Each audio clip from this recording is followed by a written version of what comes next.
Our story begins with a memory, a shadow of a former unremarkable life. But in this world, he's reborn into a life of absolute pampered luxury. He was born into immense wealth, a life of privilege and ease. He was the center of his parents' world, showered with endless love. He received the finest education, growing up in comfort and security. Now a man named Acro, he is handsome, admired, and living a perfect life. Yet, for some reason, he feels completely and utterly unfulfilled.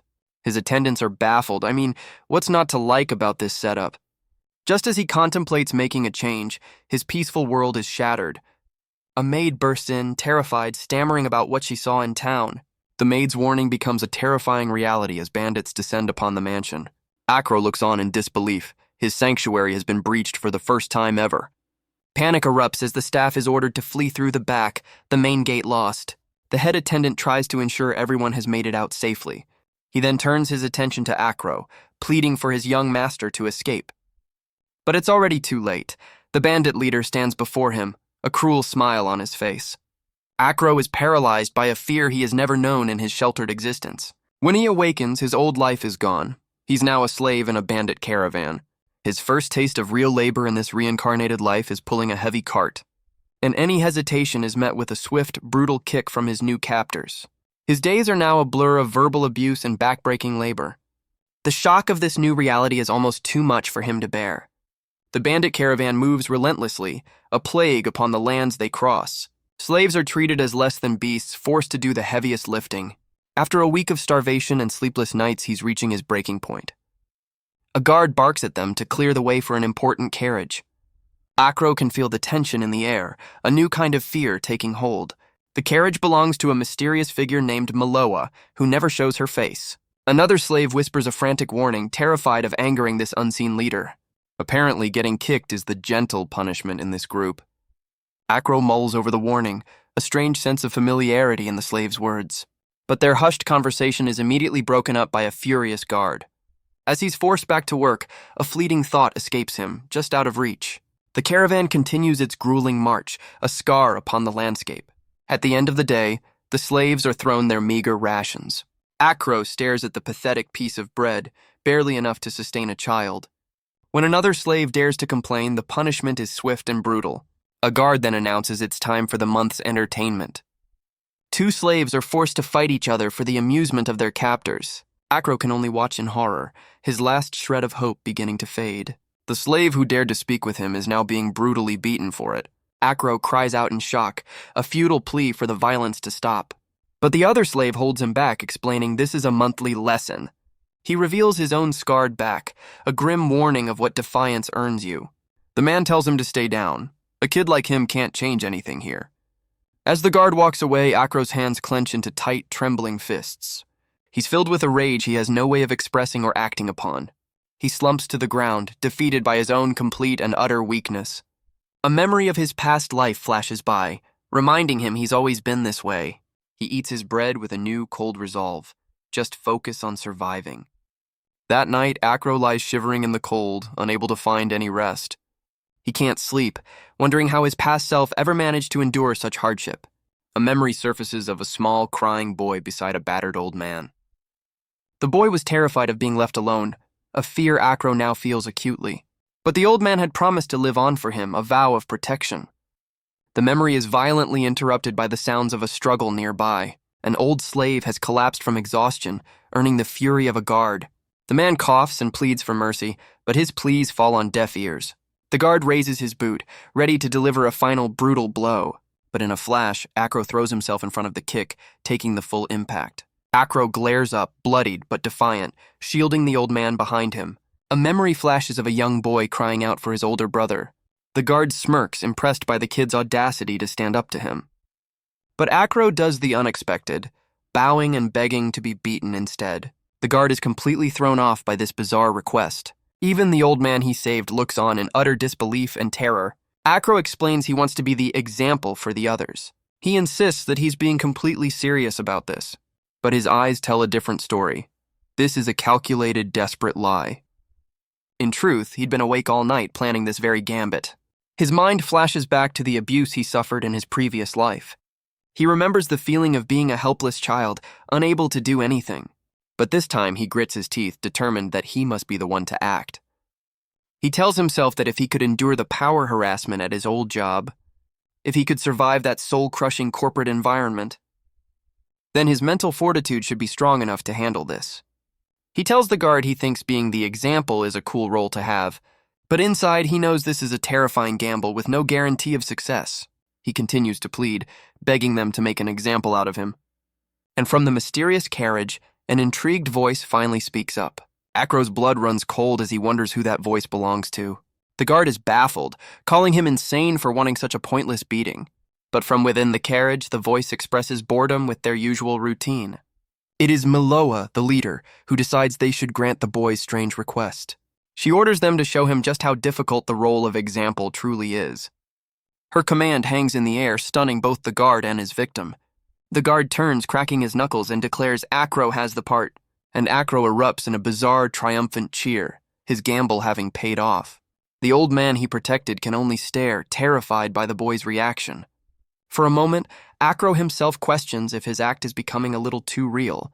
The guard lunges forward, and our hero's only thought is to protect his head. The first blow lands with brutal force, a direct hit to the face. Blow after blow rains down on him, each one a fresh wave of agony. He grits his teeth through the pain, but something feels strangely familiar. To his own shock, he realizes he can endure this. The expected fear is gone. A stunning revelation dawns on him. He has an unusually high tolerance for pain. A forgotten memory surfaces. In his past life, he was a seasoned martial artist. The guard sends him flying with a final, exhausted blow, bewildered by his resilience. Panting for breath, the guard assumes his victim has finally passed out from the ordeal. But it's all an act. Our hero is wide awake, perfectly executing the next phase of his plan. The guard can't believe his luck, thinking this all went way too smoothly. But as our hero plays dead, a mysterious hand reaches down to check on him. The sudden touch nearly breaks his act, forcing him to remain perfectly still. He fights to maintain his ruse as the probing fingers search for any sign of life. To his horror, the person checking is Lady Miloa herself, and she's not convinced. While the guards debate, Miloa suspects he's faking and decides to find out for sure. She orders her men to use a special tool, confident he can handle a bit more persuasion. A sudden, agonizing jolt courses through his body, shattering his feigned unconsciousness. His eyes fly open in pure shock as he realizes this is no ordinary punishment. Lady Miloa looms over him, annoyed that his little performance has just made more work for her. He stares in wide-eyed terror, realizing the true nature of her persuasion. Lady Miloa smirks, revealing a personality far more twisted than he could have imagined. She brandishes a special rapier, promising to teach liars a very shocking lesson. His survival instincts scream at him to run, but his body is frozen in place. Every muscle in his legs trembles uncontrollably, refusing to obey his commands. Miloa seems impressed by his resilience, deciding to up the intensity of his punishment. The tip of her electrified weapon hovers menacingly over his chest. A powerful current surges through him, his body contorting from the intense jolt. He can only let out a silent scream as the agonizing ordeal continues. Even the hardened guards are stunned by their leader's unrestrained cruelty. The other slaves suddenly find their courage, begging for his release. But their pleas only earn a dismissive glance from the unimpressed Lady Miloa. He finally understands her twisted logic. She craves their absolute undivided attention. She declares that they exist only for her, and she loves watching them suffer for her sake. With a chilling smile, she promises to continue, precisely because they asked her to stop. His eyes widen in horror as he realizes his plan has backfired spectacularly. He curses his own arrogance, realizing his selfish plan was a grave miscalculation. Lying in the dirt, he's consumed by rage at his own powerlessness. But instead of breaking, a strange excitement surges through him, and he lets out a triumphant roar. Lady Miloa can only stare in disbelief, completely stunned by this unexpected development. Miloa is startled by his sudden movement, demanding he stay on the ground. He shouts that his past life's hobby wasn't martial arts, but something else entirely. He remembers his former lonely life of endless overtime with no friends or lover. Yet even in that bleak existence, he had one secret that kept him going. A single very important hobby that he cherished above all else. His only escape was found behind the doors of a very exclusive special interest club. Back in the present, he bows deeply before the utterly bewildered Lady Miloa. Her cruel expression melts away into one of intrigued curiosity. He begins to praise her, telling her to reflect on her own actions with a strange fervor. The other slaves are completely shell-shocked, unable to process what they're hearing. The slaves can only stare, wondering how he's even conscious. Despite the brutal ordeal, he somehow remains on his feet. The other slaves whisper in disbelief, calling his resilience a miracle. The old man weeps, convinced a god has granted him this impossible endurance. They all come to the same conclusion. This man is something special.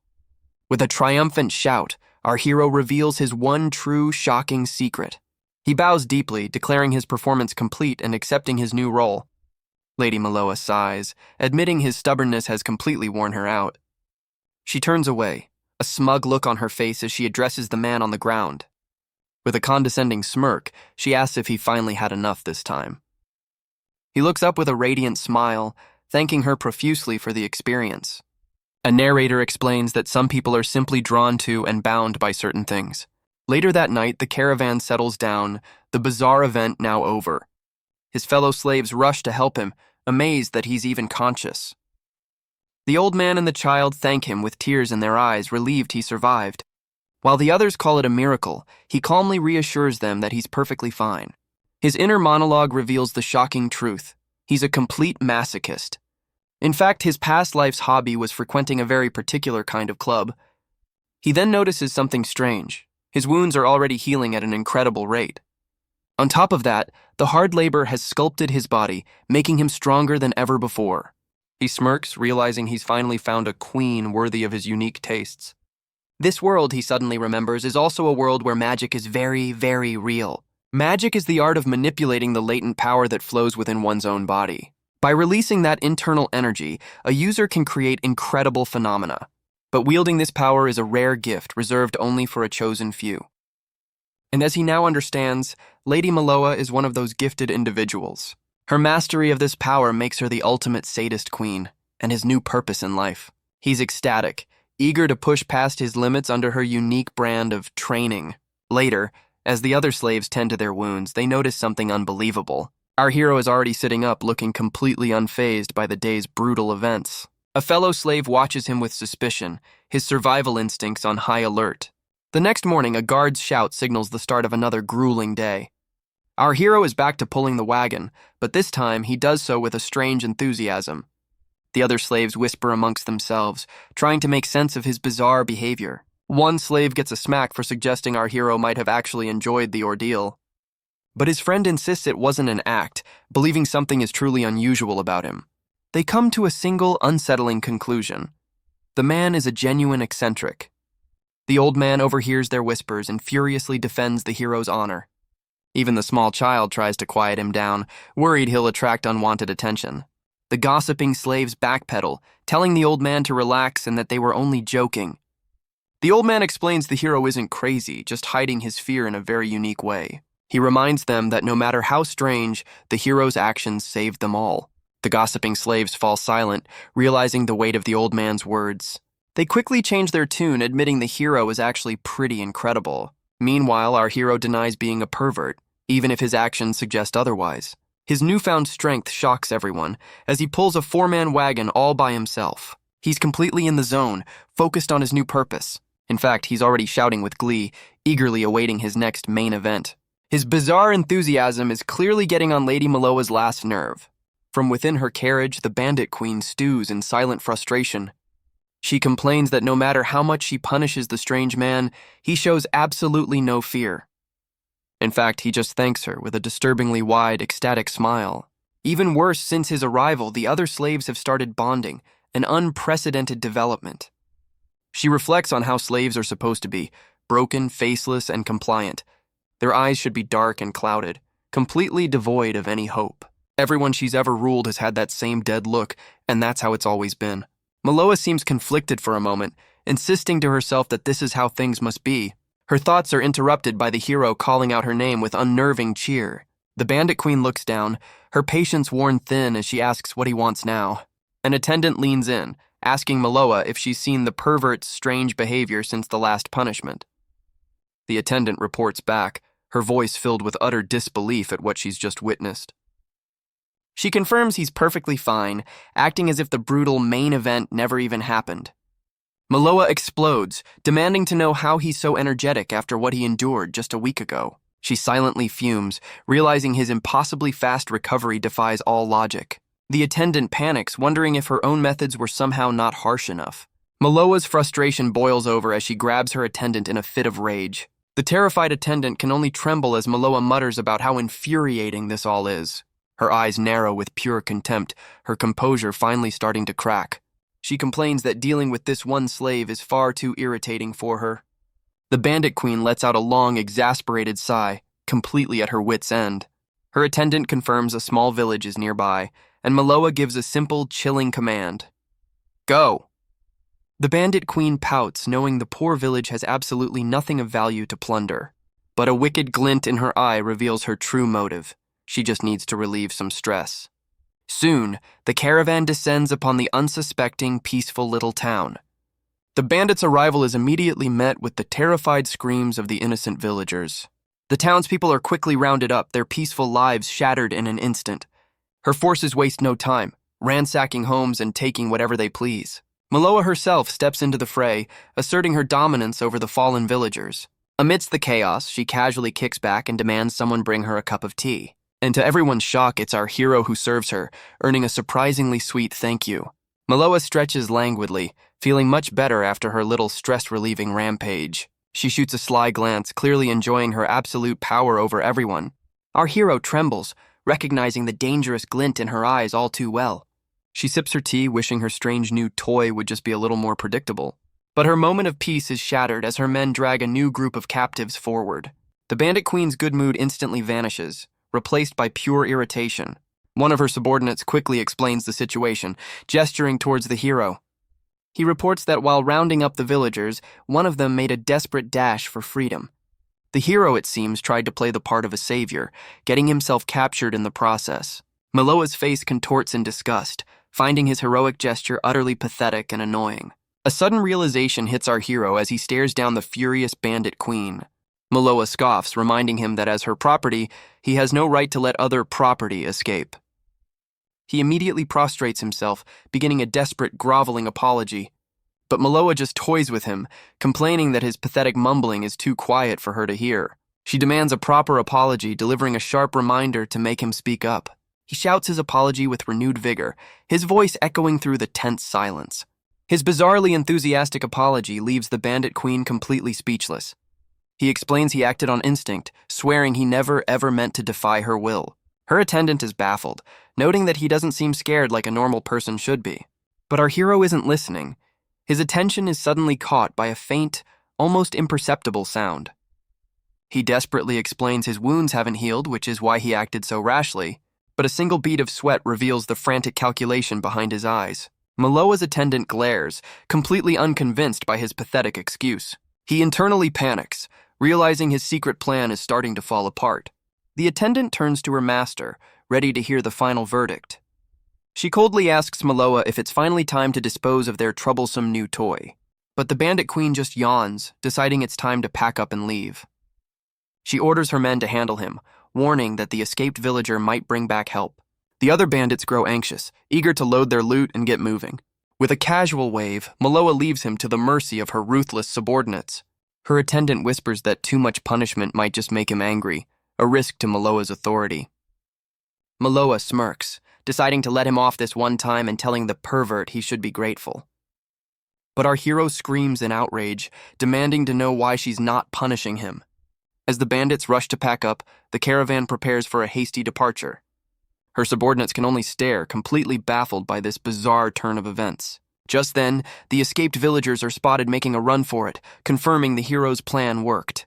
Suddenly, a massive explosion rips through the village, catching everyone off guard. Even Maloa is thrown for a loop, screaming in frustration as her power erupts uncontrollably. She stands amidst the wreckage, annoyed that her outburst has ruined everything. Her attendant can only lament her now ruined hairstyle, a casualty of the bandit queen's tantrum. Her attendant peers over the edge, her eyes wide with disbelief at what she sees. The force of the blast sends the attendant flying backward through the air. Our hero lies motionless on the ground, a casualty of the queen's explosive temper tantrum. A nearby bandit stares in shock, calling out the hero's name in confusion. The attendant panics, fearing the worst and realizing her queen might have gone too far. He remains completely still.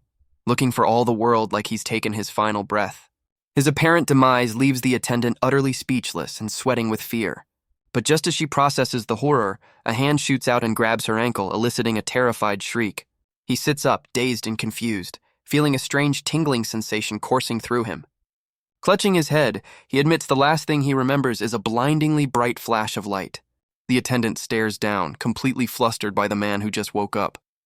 He apologizes for her fainting, but she just wants the entire ordeal to stop. But our hero just flashes a disturbingly cheerful grin, clearly not on the same page. The attendant covers her face, completely baffled by his bizarre reaction. Defeated, she declares that from now on she's never punishing him again. This news hits him like a ton of bricks, filling him with absolute despair. The attendant practically begs him, asking why he's so obsessed with her. She throws her hands up in defeat, telling him to just get back to work. With renewed determination, she tries to walk away, eager to escape the madness. But a firm hand on her shoulder stops her dead in her tracks. He flatly refuses to accept her decision, demanding to know why she's stopping. With a desperate look, he pleads with her to explain her sudden change of heart. The attendant just sighs, her weary expression saying everything about her loyalty to Maloa. A sudden realization hits him. He needs to start thinking from Maloa's perspective. He remembers Maloa's own words, her desire for absolute control echoing in his mind. He points out the flaw in her logic. If he's gone for good, her queen's fun is over. He feigns confusion, asking why she would ever make such a merciful choice. With a brilliant flash of insight, he reminds her that Maloa's greatest joy is tormenting slaves. He leans in close, asking if she'd really deprive her queen of her favorite hobby just for him. His flawless, manipulative logic leaves the attendant blushing and utterly speechless. The attendant stammers, admitting he's the only one who makes her feel this way. Our hero is completely stunned, his mind reeling from her unexpected confession. He suddenly recognizes her attitude, a familiar pattern he's seen over and over. A horrifying possibility dawns on him. This can't be Lady Maloa herself, can it? He realizes his heart has been pounding for a reason he couldn't quite place. Clutching his chest, he finally puts the pieces together, calling out her name in shock.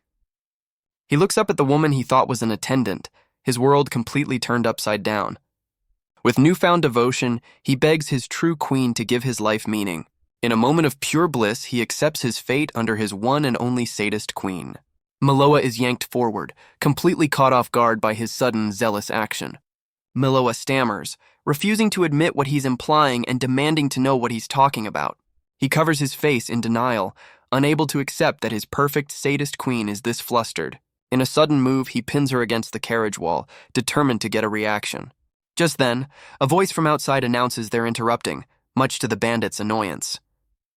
A powerful force shatters the carriage door, splintering the wood with a deafening crack.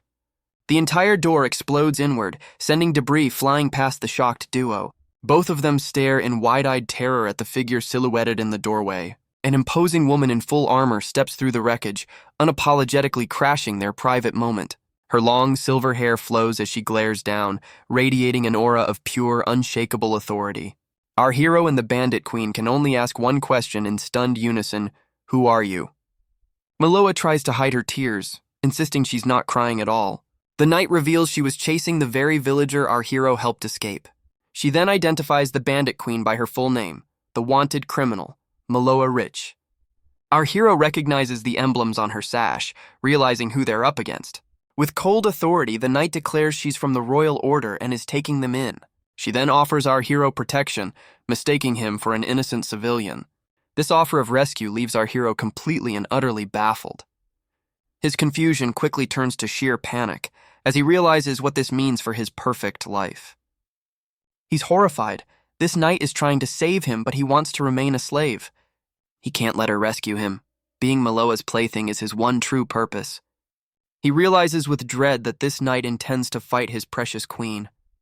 The knight's imposing presence makes it clear she's not here to negotiate. Despair washes over him as he bids a silent farewell to his perfect masochistic life.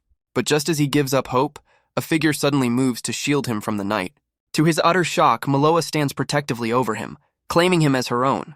The knight coldly demands that the bandit queen hand over her victim. Maloa playfully refuses, declaring that her favorite toy is absolutely not for sale. The knight's gaze hardens, her patience clearly wearing thin with the bandit's games. With a sharp glare, she issues a direct challenge. Is Maloa truly ready for a fight? The sheer force of the knight's will sends a wave of pressure crashing down on our hero. He's stunned to see his supposedly fearless queen trembling before the knight. The knight repeats her demand, telling Maloa to step away from her victim. He can't believe it. The all-powerful Lady Maloa is actually scared. Maloa snaps at him to be quiet, her tough facade starting to crack. Their weapons clash, but the knight easily parries Maloa's attack, completely unimpressed. Maloa roars in fury, telling the knight not to look down on her. The knight coolly retorts that she's not underestimating her in the slightest. With a flick of her wrist, the knight unleashes a whip-like blade, disarming the bandit queen. Maloa can only watch in shock as her signature weapon is sent flying. A single, powerful strike from the knight sends both of them hurtling backward. Our hero watches in disbelief as his mighty queen is knocked to the floor. Maloa grits her teeth, refusing to show weakness even in defeat. The knight stands tall, a picture of victory over the fallen bandit queen. But Maloa isn't done yet, launching herself back into the fray with renewed fury. Our hero erupts in cheers, absolutely thrilled to see his queen's fighting spirit. She tells him to believe in her, insisting she's strong enough to win this. He agrees wholeheartedly, right up until he notices the shattered remains of her weapon. His triumphant grin vanishes, replaced by the dawning horror of the truth. The knight's final blow leaves Maloa buried in the wreckage, completely outmatched. The once feared bandit queen can only lie there, her pride utterly shattered. The knight warns the fallen queen that her futile resistance will only lead to her end. But Maloa's hand digs into the floorboards, refusing to accept defeat. Through gritted teeth, she insists this fight is far from over. Her thoughts turn to her crew. If she loses here, they'll have nowhere to go. She realizes everyone, even the slaves, will be lost without her leadership. But her greatest fear is revealed. She'll be left all alone again. Our hero watches, recognizing the profound terror of loneliness in her eyes. Despite her resolve, her battered body finally gives out, and she collapses completely. Seeing his queen's despair, our hero clenches his fist with newfound determination. He then takes a decisive step, placing himself directly in the knight's path. Maloa stands her ground, clutching the hilt of her shattered weapon. The knight scoffs, telling our hero that he's made his choice. With a final decisive move, the knight lunges forward to end the fight.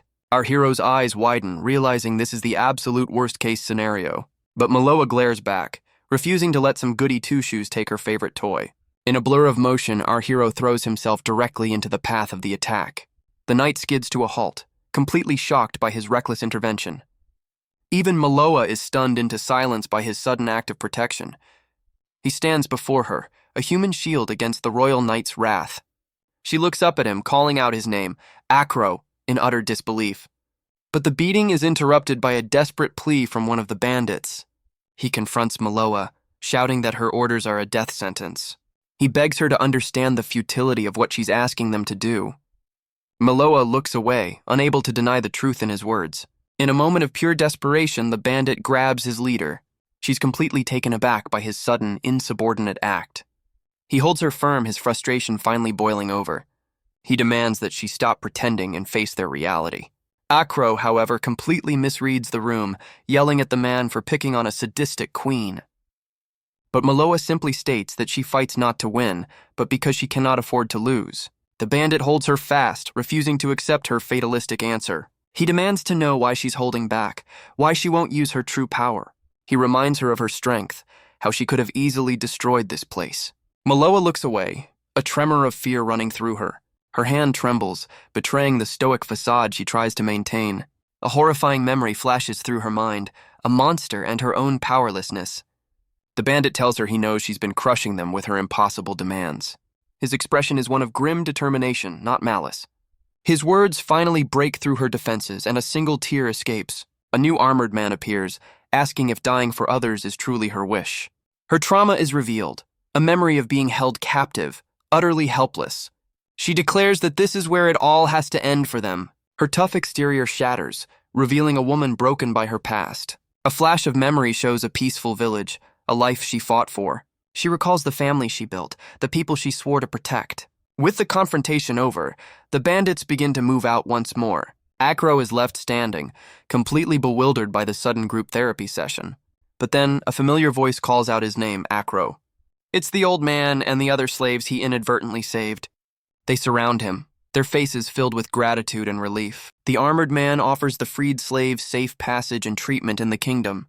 He then turns to Acro, extending a hand in gratitude for his cooperation. He insists it was more than cooperation. Acro's actions convinced Maloa to surrender. He asks why Acro would sacrifice himself for others, a question our boy can't answer. Acro admits that now that he's free, he has no idea what to do with his life. The armored man listens intently, a plan clearly forming in his mind. He then makes a surprising proposition. Why not join the knights? Acro immediately refuses, claiming he can't fight, but the man isn't convinced. He notes that anyone who can take his whip is far from ordinary and would be welcomed. Acro is left to ponder this unexpected turn, a new path opening before him. Acro mulls over the offer, concluding he's definitely not the athletic type. A woman in armor announces it's time to move out toward the kingdom. She stops mid-stride, remembering one last piece of business. She turns to properly introduce herself to their new potential recruit. But she's met with empty space. Acro is no longer standing there. The adrenaline finally wears off, and our boy's body submits its resignation. The armored woman rushes to his side, shocked by his sudden collapse. He can only groan, the agony in his back finally registering with a vengeance. She immediately orders her soldiers to get him to safety. As he's carried away, the knights realize the commander's test was far from gentle. As the armored woman apologizes, Acro's body finally gives out. His consciousness slips away into a deep, welcome darkness. Sometime later, his eyes slowly flutter open. He awakens in a clean bed, an IV drip attached to his arm. He slowly turns his head, trying to process his new reality. His gaze drifts towards the light pouring in from a nearby window. Through the glass, he sees the spire of a grand, unfamiliar building. The view reveals he's in the heart of a massive, sprawling city. He realizes he's in a hospital ward far from the bandit camp. A nurse enters, surprised to find him awake after 3 full days of sleep. Acro is stunned to learn he's been unconscious for 3 whole days. He tries to move, but a sharp pain reminds him of his recent ordeal. He recalls the commander's whip, realizing the pain is more than justified. The nurse advises him to rest, explaining he's suffering from exhaustion, not just injury. He realizes he was running on pure adrenaline, completely unaware of his body's limits. When the nurse offers to help him up, Acro is taken aback by the simple kindness. He awkwardly accepts her assistance, a feeling he hasn't known in a long time. But his first priority is a bit more urgent. Guess some things never change. He's later led through a massive complex of grand architecture and sprawling grounds. This is the capital of the Harvest Kingdom, a nation built on faith and resilience. He's given leave to explore the Hari Market, a bustling hub of activity. His first thought is to send a letter home, a simple plea for his parents to come find him. But the thought of navigating the crowds is exhausting. He'd rather just go back to his room. He winces, realizing that for a guy who volunteered to be a punching bag, his recovery is ironically slow. Back in his room, the other former slaves come to say their goodbyes. They wonder why he seems so listless now that they're all finally free. One of them tries to rally his spirits, asking what he plans to do with his newfound freedom. With a final wave of encouragement, they leave him to his thoughts. The question echoes in his mind, what does he want to do? He stands at the window, looking out at a world of possibilities he never asked for. He's adrift, a man without a purpose in a world he doesn't understand. He decides it's been too long since he's simply been outside. After days of rest, he resolves to go for a walk and clear his head. Leaning on a cane, he makes his way through the lively city streets. He stops at a market stall, a simple transaction feeling strangely new. The sights and sounds of normal life surround him, a world away from the caravan. He buys a simple piece of bread, a small luxury he can now afford.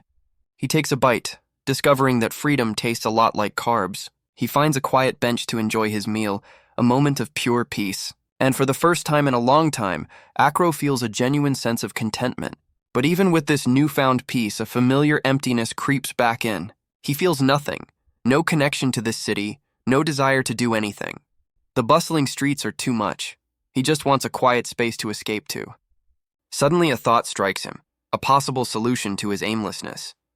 He spots a grand building, a place that might offer the solitude he craves. He pushes open the heavy gates, stepping into a different world. Before him stands a colossal library, a sanctuary of silence and knowledge. It's the Royal Central Library, a place he'd always wanted to visit but had forgotten. He recalls that since his reincarnation, he's developed a love for reading. The library was the only place he could find true solitude back in his old life. He browses the shelves until a familiar spine catches his eye. He pulls out a copy of The Adventures of the Star Hero. It's a famous tale chronicling the life of the hero Lux, a bestseller in the kingdom. Acro smiles, remembering how he devoured the entire series as a kid. He'd even tried to imitate the hero, practicing swordsmanship and magic with mixed results. He opens the book to a familiar chapter, the Twilight Kingdom arc. The text describes the appearance of the kingdom's enigmatic queen, Mar Taraton. He recalls that this particular queen was always his favorite character. For a moment, he's lost in the story, a welcome escape from his own life. But then the name clicks and a horrifying possibility dawns on him. The description of the fictional queen's cruelty sends a jolt of recognition through him. He buries himself in research, devouring every book he can find on the subject. The story describes the hero's great deeds, but Acro's focus is solely on the queen. He whispers the words, "Her Majesty the Queen," a bead of sweat tracing his temple. With a sudden shout, he connects the dots, earning a sharp shush from the librarian. He realizes that even without his memories, he was subconsciously searching for his perfect queen. The stories are full of them. Witches, nobles, even dragons in human form. He declares to the empty library that this world is full of queen candidates, and he's going to find one. His mind conjures the perfect image, his one true, ideal, sadist queen. With his purpose renewed, Acro knows exactly what he must do next. He holds the letter he wrote to his parents, his one ticket back to a normal life. But in a sudden, decisive move, he rips that ticket to absolute shreds. He tosses the pieces into the air, symbolically severing all ties to his past. With a new fire in his eyes, he declares it's time to get discharged and start a new journey. His dramatic exit is immediately cut short by a furious librarian screaming at him not to litter. Undeterred, he practically skips out of the hospital, humming with newfound purpose. But a sudden loud commotion from nearby stops him dead in his tracks. He looks up to see the Royal Knights' headquarters, the sounds of intense training echoing from within. A brilliant idea strikes him. The Knights travel everywhere, protecting all sorts of important queen-like figures. He rushes to the gate to ask about the knight from before, only to be blocked by a stern guard. He approaches a pair of knights, asking about a certain blonde woman he met. The guards exchange a knowing, weary glance as if they've heard this before. One of them confirms Acro is new here and offers to let him meet her. They explain that people often come seeking her out, only to flee after seeing the truth. The guard points, telling Acro to witness the reality of her power for himself. And what he sees is a training yard littered with the bodies of defeated knights. Standing over them is the woman, her armored hand resting calmly at her side. The shock is so great that Acro's cane slips from his grasp and clatters to the ground. He can only stare, his mind struggling to process the brutal scene before him. The woman addresses the fallen, her speech about duty probably not helping their bruised ribs. She declares that she, Ceres Sylvia, will not tolerate failure. The name sends a jolt of pure terror through Acro's body. A phantom pain shoots through his back, a visceral memory of her test. He remembers her piercing gaze, followed by the searing pain of the whip. The guards wonder aloud why he hasn't run away like all the others. But there was no need to seek her out. He'd already found his answer. He stands before the gates and declares his intention to join the knights. He swallows his fear, because what's one more near-death experience? And from across the training yard, a familiar voice calls out, "Found you." Acro freezes, caught in the sights of the one person he fears most. Acro internally dubs her his queen, because of course he has a type. Meanwhile, back at his family's estate, a letter finally arrives from Acro. His father reads the letter, learning his son is alive but was enslaved by bandits. The letter details his unimaginable ordeal, bringing his father to tears. His father immediately prepares to send a carriage to bring him home, but his mother points out there's a postscript he hasn't read yet. The letter reveals Acro's shocking decision. He's going to join the Knights. The scene shifts to the Knights' entrance exam, a notoriously difficult trial. A massive crowd of hopefuls has gathered, all vying for a coveted spot. Among the crowd are two reporters, one clearly bored by the predictable event. The younger reporter asks his senior why he even bothered showing up. He scoffs that the outcome of this exam is always the same. The senior lists her titles, youngest commander and an elite of the kingdom. He adds that she's also known for her terrifying magic and supreme beauty. Her armored boots echo with authority as she oversees the proceedings. This is Ceres Sylvia, the woman who holds the fate of these hopefuls in her hands. The junior reporter calls any article about her a puff piece, while his senior calls her a monster. As if on cue, a voice announces that the entrance exam will now begin. The test starts with a bang as dozens of applicants are immediately thrown aside. The reporter takes a note, completely unfazed by the one-sided beatdown. The junior reporter sighs, predicting another year with almost no successful applicants. His senior lists the requirements: strength, stamina, and an unyielding will. Another knight agrees, fawning over the commander's impossibly high standards. But the senior reporter hints that this year, there's one person he has high hopes for. The physical exam continues with a punishing short-distance run. Next is a wall-climbing test, designed to break the spirits of the unprepared. Then comes a test of raw power, with one applicant showing off his strength. The other candidates are pushed to their breaking points, their resolve crumbling. Yet through it all, one man remains completely unfazed: Acro. The reporters are in disbelief. His scores are far and away the best of the entire group. The senior reporter reveals Acro's identity, a 17-year-old from the noble Manianes family. His junior is floored, realizing Commander Sylvia personally scouted this mysterious kid. And it seems Acro's already got a fan club, with nurses abandoning their post to cheer him on. The junior reporter questions why Acro even needs to take the exam if he was recommended. But the commander insists, wanting to see if he can truly live up to her expectations. The other successful applicants are less than thrilled, already seeing Acro as a rival. Their final test is a mock battle against an instructor named Sansa Marmal. The instructor points into the line of recruits, selecting his first opponent. His finger lands on a man considered this year's top prospect, a rare talent among the recruits. But squad leader Marmal has a nasty habit of breaking the spirits of promising new talent. The junior reporter worries for the recruit, noting the instructor's terrifying energy. The other applicants watch on, some in tears, knowing what's about to happen. Commander Sylvia observes from the sidelines, her expression unreadable. But she knows Acro's physical prowess is far beyond that of a normal person. The top prospect stands his ground, wondering how to even approach this fight. He's clearly intimidated, his hand trembling as he adjusts his helmet. The pressure of facing the infamous instructor is already getting to him. Marmal gives the signal to begin and immediately charges his opponent. The other knights cheer him on, eager to see the rookie get put in his place. Marmal grins, ready to teach this pampered noble a brutal lesson in humility. The top prospect finds an opening, landing a clean strike across the instructor's chest. Marmal is genuinely surprised, his helmet even taking a slight dent from the blow. He realizes with a jolt that the recruit is actually reading his movements perfectly. This kid isn't just talented, he's a legitimate threat in this fight. But experience wins out as the instructor lands a devastating counter-punch. The recruit's helmet flies off, but Marmal is shocked the kid didn't even try to dodge. A sudden dread fills the instructor, something is terribly wrong. The recruit stumbles, his neck having taken the full, brutal force of the blow. Marmal's bravado vanishes, replaced by the cold horror of his own strength. And just like that, the top prospect collapses, his exam ending in disaster. Acro's eyes narrow with focus as he steps into the ring for his turn. The fight begins and ends in a single, almost comical clash of swords. The onlookers can only stare, their minds unable to process what they just saw. The instructor is sent flying across the arena from the force of a single blow. The referee raises his hand, stunned but certain of the immediate outcome. He declares the match is over, the words echoing through the silent arena. Acro's fan club, however, erupts in a wild, joyous cheer for their hero. The junior reporter is beside himself, amazed that Acro defeated the instructor so easily. Commander Sylvia watches on, her expression revealing nothing but quiet contemplation. A flustered official announces that all successful applicants have passed the exam. As the official announcement rings out, Acro can hardly believe he's passed. He's directed to a waiting room to await further instructions, but as he opens the door, he finds he's not alone. Commander Sylvia is waiting for him, offering a rare, personal congratulations. Acro is flustered, but she explains she left the exam just to speak with him.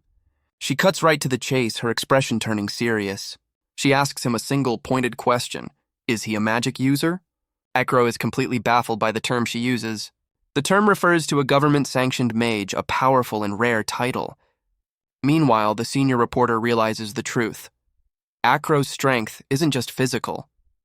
The senior reporter scribbles in his notepad, a smug look on his face. He peeks around the corner, eager to confirm his suspicions about the new recruit. Acro points to himself, utterly baffled by the commander's question. The reporter notes Acro's confusion, wondering if the kid even grasps the situation. Sylvia explains that in the mock battle, he didn't even try to dodge the instructor's attack. Acro's eyes narrow. He knew he could take the hit without dying. He quickly backpedals, offering a confusing and nonsensical excuse for his actions. The reporter sweats, realizing the official story will be that the instructor pulled his punch. Acro looks to the commander, asking if this interrogation is finally over. Sylvia seems to accept his explanation, apologizing for her aggressive line of questioning. The reporter groans, thinking this entire conversation is a complete waste of his time. He decides it's best to slip away before the patrols catch him snooping. But something about Acro's fight with the instructor still doesn't add up. His stealthy escape is cut short by a guard shouting about an intruder.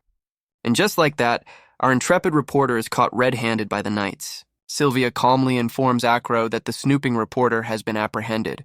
She then suggests they move to a more private location to continue their talk. Before Acro can even respond, he's unceremoniously thrown over her shoulder. He's dropped in a vast, empty hall, completely baffled by the sudden relocation. His confusion turns to sheer terror as Sylvia cracks her whip, ready for another test. She leans in, her voice low, demanding to know about his regenerative abilities. Acro is completely lost, his mind jumping to some very wrong conclusions. She's referring to the wounds on his back, the ones she inflicted, the wounds that should still be there from her whip. But our boy has absolutely no idea what she's talking about. She reminds him of the mock battle, how he took a direct hit from the instructor. She points out the bruise on his neck, a clear sign of the impact. Yet he completed the rest of the exam without a single scratch, an impossible feat. So, with no other way to prove her theory, she gives him a simple command: strip. Acro panics, but she insists it's the only way to confirm her suspicions. Acro shouts his refusal, completely mortified by the commander's order. But he's forced to comply, and he sees for himself. The wounds are completely gone. He wonders aloud if it's some kind of recovery magic, but Sylvia immediately shuts that down. She explains that healing magic requires immense focus and drains the user's energy. Acro asks how she could possibly know, since even mages can't tell the difference. And yes, they're in a bath now.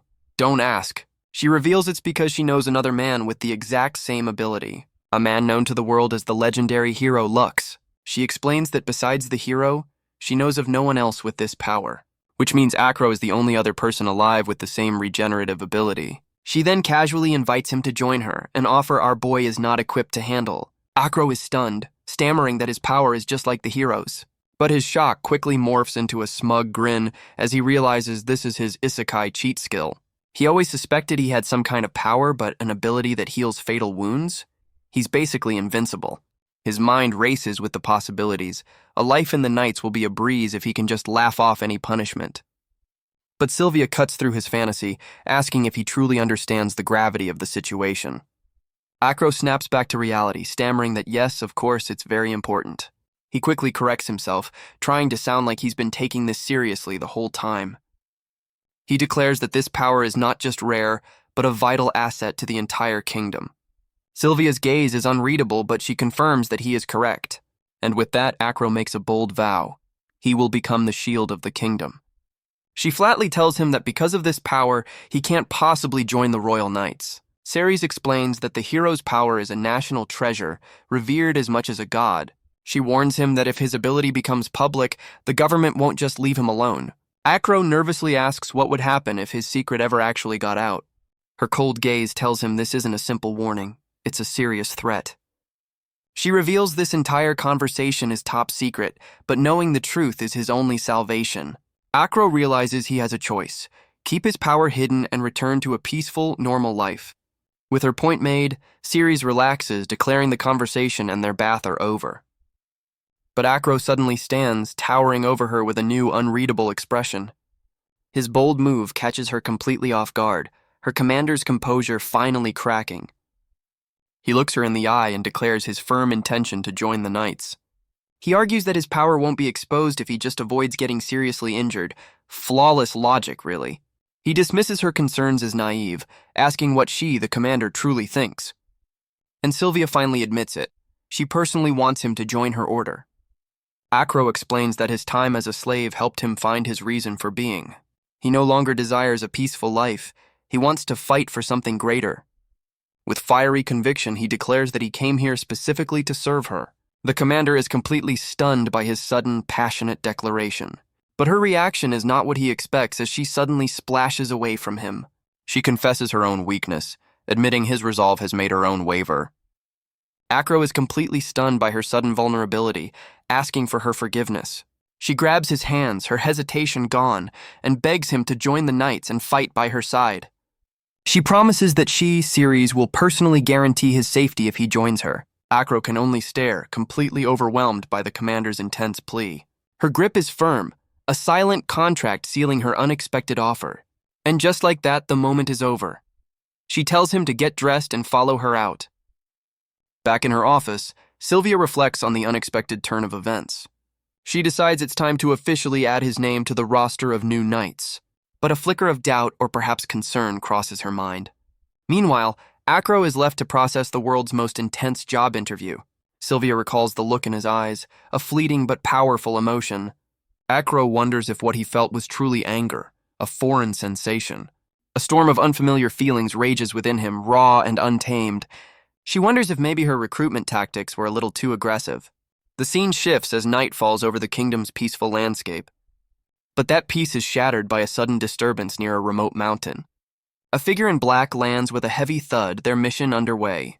They move through the forest with blinding speed, a blur of motion. A lone traveler is sent tumbling to the ground, caught completely by surprise. He looks up in terror as a massive, shadowy figure looms over him. The traveler is suddenly confronted by a vicious, wolf-like beast in the forest. The creature lunges, its jaws snapping shut with terrifying predatory force. But the traveler seems almost resigned, muttering that he should have expected this. The narration explains that a month ago, a mysterious mountain appeared out of thin air.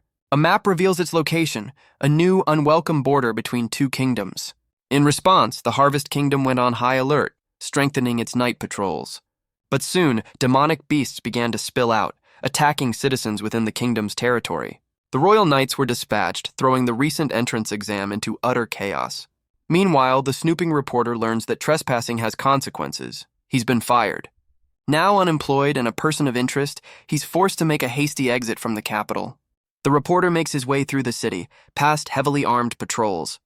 Carts carry away the grim results of the recent beast attacks. A week later, the government's only update is a vague, "We're investigating." With no real information, the citizens can only turn to prayer for comfort.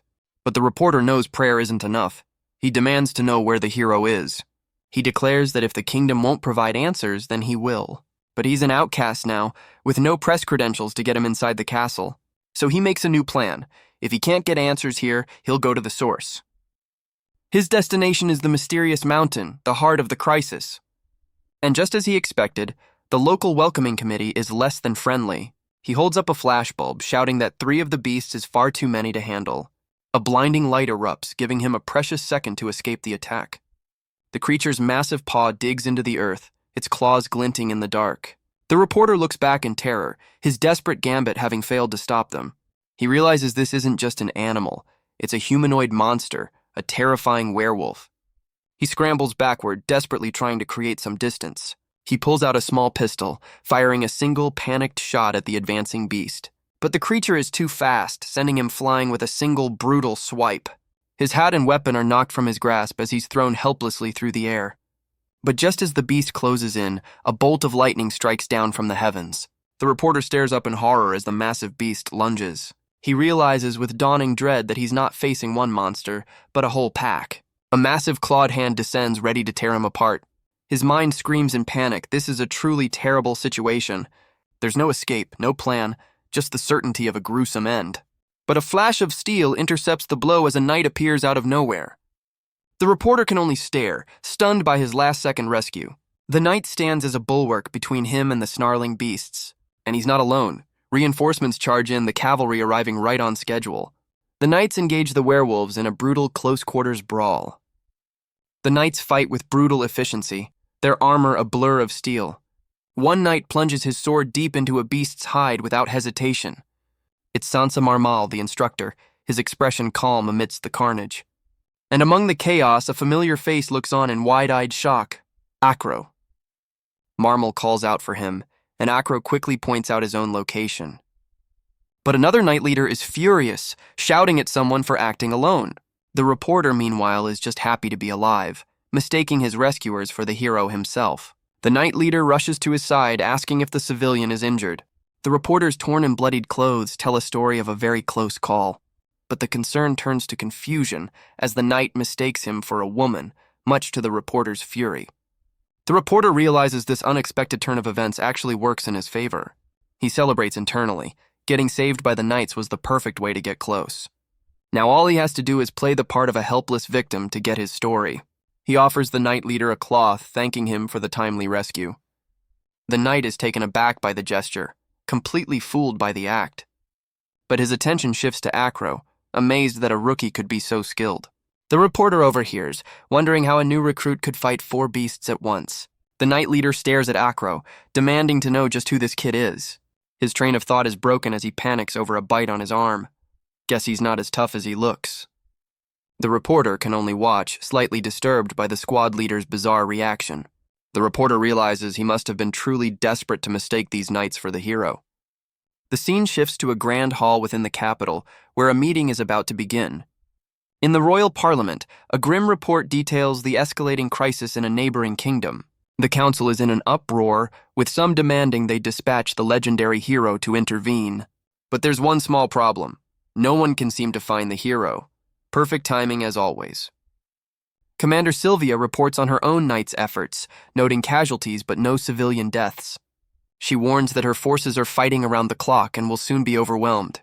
Sylvia proposes sending a reconnaissance team directly into the mysterious mountain. But a council member with an eye patch questions what they could possibly learn from such a mission. He argues that while the hero's return would solve everything, they must prepare for the worst. He argues that sending a team in blind is a pointless sacrifice of their knights. But a higher authority declares that they have no other choice. The team will be formed. Commander Sylvia steps forward to organize the mission, but she has one request. She formally recommends the rookie, Acro Manianes, for the reconnaissance unit. The eye-patch councilman immediately objects, calling it reckless to send a new recruit. But Sylvia fires back, insisting she has no intention of sending him to his death. The councilman asks if she truly believes anyone other than Acro could return alive. His argument is cut short by a sudden, violent outburst of frustration. But the entire chamber is suddenly rocked by a massive, unexpected tremor. Panic erupts as the guards shout for their leader to be evacuated immediately.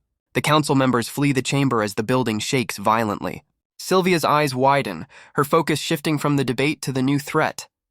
From a balcony, she sees the source, the mysterious mountain, its presence warping the very sky.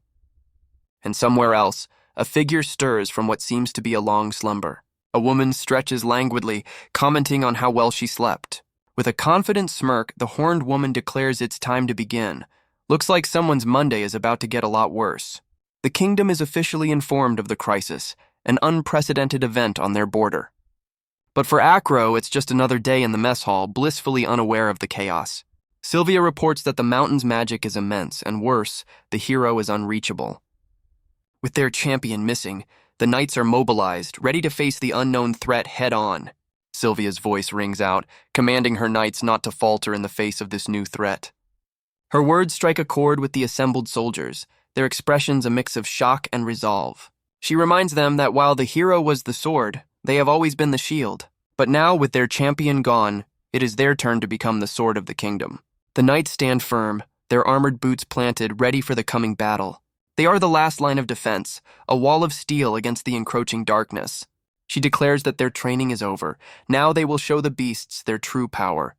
In the mess hall, however, the rousing speech has had a slightly different effect. One knight remarks that after a speech like that, you can't help but get fired up. The others agree, buzzing with excitement over the prospect of a real fight. One knight declares this is their chance to show the demonic beasts their true strength. He turns to Acro, expecting him to share in the battle-hungry excitement. Acro is completely baffled, wondering why he's being singled out. The knight tries to rally him, telling him to get ready to fight like a hero. But Acro is completely uninterested in playing the part of a glorious warrior. He simply gets up and walks away, leaving his comrades utterly confused. The scene shifts to the training grounds, where Acro is locked in a heated spar. The other recruits watch on, realizing he's facing the exam's former top prospect. His opponent taunts him, calling his swings empty and without conviction. But Acro is laser-focused, his mind racing as he dodges another attack. Acro is sent tumbling through the air, completely overpowered by the attack. He lands hard on the ground, the wind knocked clean out of him. His opponent scoffs, disgusted that Acro would put up such a pathetic fight. He mocks Acro, saying that at this rate he's no better than an average soldier. But Acro's expression isn't one of defeat, it's one of intense concentration. The spar is interrupted by a new arrival, a blonde woman in training gear. She stands beside Acro, ready to demonstrate her unique magical attribute. She explains that her magic manifests as a powerful magnetic field around her. To prove her point, she holds up a single coin, explaining what will happen next. Acro is completely floored by the idea that she can simply repel metal with her mind. The blonde knight explains that mages often use items to focus their power. Acro is completely in awe, calling her iron whip incredible. But she clarifies that for today's lesson, her whip won't be necessary. A new figure appears with Sylvia, explaining they're here to test Acro's magic. He holds up a coin, suggesting Acro might possess the same powerful magic as the hero. He tells Acro to focus his energy, to see if he can alter the coin's properties. Acro steels himself, ready to finally unlock his true isekai potential. But as he concentrates, something feels terribly wrong. A sudden sharp pain rips through his chest, his body rejecting the attempt. He collapses to the ground, his first attempt at magic ending in agonizing failure. He cries out, clutching his chest as the magic rejects him completely. The coin in his hand remains stubbornly, disappointingly normal. The blonde knight can only state the obvious. Absolutely nothing happened. So much for being the hero's magical successor. That dream dies quickly. The observers can only wonder why he has one gift but not the other. With magic off the table, Acro realizes he has no choice but to master the sword. His raw power, however, is undeniable, sending his new partner flying during a spar. He's back in the ring with the former top prospect, their blades clashing fiercely. His opponent lands a solid blow, the force of the impact rattling Acro. But Acro answers with a furious swing of his own, putting all his strength behind it. The force of his own swing sends Acro to his knees, gasping for air. The other recruits can only watch, wondering what's gotten into the quiet rookie. But Acro grits his teeth, a fire in his eyes they've never seen before. He gets back up and charges again, meeting his opponent's blade with renewed fury. He fights until he can barely stand, pushing his body past every conceivable limit. Day after day, he throws himself into training with a desperate, almost manic energy. His relentless drive begins to inspire the others, who realize they can push harder too. They even approach Acro's rival, asking him to train them with the same intensity. The former top prospect looks on, a newfound respect for the boy he once mocked. Soon the entire training ground is filled with the clash of steel, a new fire lit in every recruit. The training grounds are now a whirlwind of activity, with every recruit pushing their limits. Acro pushes himself the hardest, training until he can barely lift his food to his mouth. His fellow recruits can only marvel at his intensity, wondering what drives him so hard. But Acro's goal is simple. He's aiming for something far greater than they can imagine. Yet in practice, he's still getting absolutely flattened by his rival. He can only curse his own weakness, frustrated by his lack of genuine skill. Even the former top prospect notices the strange disconnect in Acro's abilities. He reminds Acro of his victory over the instructor, a feat that now seems impossible. But Acro knows the truth, that win was a fluke, and his current situation is dire. With no magic and no swordsmanship, he realizes he has to find a way to get stronger, and fast. His rival calls him out, saying he's not losing because he's weak, but because he's distracted. His comrades recall his fight with Marmal, how he won with a single decisive strike. Acro dismisses it, calling his victory a complete fluke. His rival smirks, suggesting Acro is afraid to replicate that fluke from the exam. He now understands the instructor's movements were dulled, creating a lucky opening. But a new question arises. Why didn't he even try to dodge the attack? He remembers that in that moment, he could see the attack coming perfectly. In a flash of insight, he realizes he's always been able to see his opponent's attacks. He comes to a startling conclusion. His perception isn't enough on its own. With a new purpose, he bolts from the mess hall, leaving everyone behind. He finds his rival sword in hand with a dangerous proposition. With a desperate fire in his eyes, he asks for a duel with real swords. The other recruits are horrified. This isn't training, it's a death match. But his rival agrees, suiting up in full armor for the deadly spar. The gauntlets tighten around the hilt. There will be no holding back. The first swing is a blur of steel, a test of Acro's newfound resolve. The two knights clash in the center of the yard, their duel now deadly serious. His rival asks if he's truly prepared for the consequences of this fight.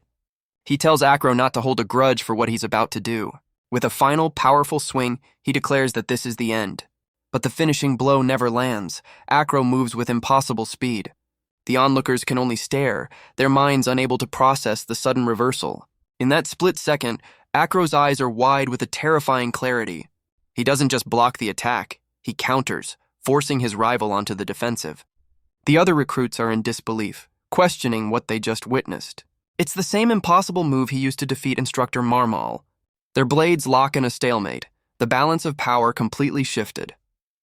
The rival realizes with a jolt that Acro is aiming for his vital points. He accuses Acro of pulling his punches, of intentionally missing, just like in the exam. But Acro demands more, telling him that without true killing intent, this training is pointless. In that moment of life or death, everything becomes crystal clear. He explains that without the genuine fear of pain, his body simply won't react. His opponent is stunned, realizing Acro just parried a genuine killing blow. He hits the ground hard, finally understanding Acro's strange tolerance for pain. The rival points out that Acro had the perfect opening for a counterattack, but didn't take it. But then it clicks, and the former top prospect finally understands Acro's method. Acro has found it, his own unique, if slightly insane, way of fighting. The other recruits erupt in cheers, celebrating the end of the near-fatal duel. Acro, however, is completely baffled by their sudden enthusiasm. And from the sidelines, Commander Sylvia and another knight have seen everything. From the sidelines, Commander Sylvia steps out of the shadows. The knight beside her turns, addressing her with a question. He demands to know why she allowed a duel with live steel between recruits. Sylvia's answer is simple and chilling. She was in the mood for a real fight. Her expression is cold, but her eyes betray a deeper, calculating purpose. She explains that Acro's reckless training left her with no other choice but to see it through. The knight tries to rationalize it, asking if Acro was simply preparing for a real battle. He then boasts that if the kid wanted a real challenge, a duel with him would be a story for the ages. Sylvia just scoffs, calling the man a crazy bastard for his misplaced ego. Meanwhile, Acro is swarmed by his comrades, utterly confused by their sudden camaraderie. Acro listens as the briefing begins, learning they'll be dispatched in a week.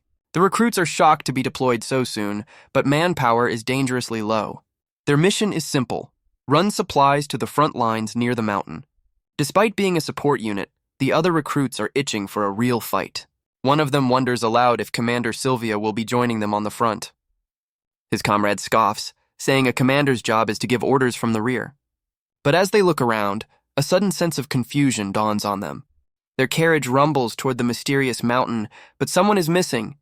The wagon continues its journey, carrying the new recruits toward the danger zone.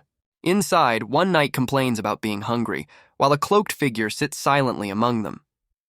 One of the recruits peers out, asking when they'll arrive as dusk settles in. But their journey is cut short by a sudden panicked shout for the squad leader. A commotion erupts from the west. The sounds are not of animals, but of demonic beasts. The knights are forced to make a stand, felling several wolf-like creatures in the woods. Their leader is baffled, wondering why a pack would be so far from the mountain. One of the knights tries to play it cool, but his shaking legs betray his fear. Amidst the aftermath, someone realizes a certain rookie is missing from the group. But Acro is perfectly fine, wiping blood from his arm with grim determination. The others find him standing over the bodies of 4 werewolves he defeated alone. And from the cover of the dense foliage, a hidden observer watches the scene unfold. The hidden observer steps out, revealed to be the cloaked figure from the wagon. It's the reporter, still in disguise, offering a quiet word of thanks. But Acro's eyes narrow, a flicker of suspicion crossing his face. The reporter turns to Acro, asking for the name of their mysterious savior. With the immediate threat gone, the squad leader orders everyone back to the wagon. The reporter tries to get another word in, but Acro has zero time for interviews. They soon arrive at the frontline camp, a bustling hub of military activity. But as the recruits settle in, they realize Acro has vanished once again. The other knights just share a knowing, slightly smug grin, because Acro has been pulled aside by the persistent reporter for a private chat. The other knights try to play matchmaker, telling Acro to go talk to the kid. Acro is less than thrilled, wondering what he's even supposed to say to this stranger. He stares blankly ahead, clearly not in the mood for a heart-to-heart. The reporter, however, remains perfectly composed, his plan falling into place. He celebrates internally. This is the perfect opportunity to get his exclusive story. He asks for the hero's name, and Acro reluctantly introduces himself. The reporter spins a sob story about his sick grandmother, laying the sympathy on thick. But Acro just shrugs it off, saying it's all part of the job. So much for that approach. The reporter quickly changes tactics, gushing about how glad he is to have met Acro. He butters him up, mentioning he's heard all about Acro's legendary entrance exam performance. Acro offers a non-committal response, clearly unimpressed by the flattery. The reporter keeps up his cheerful facade, undeterred by the cold shoulder. He presses on, asking what the knights plan to do about the hero's absence.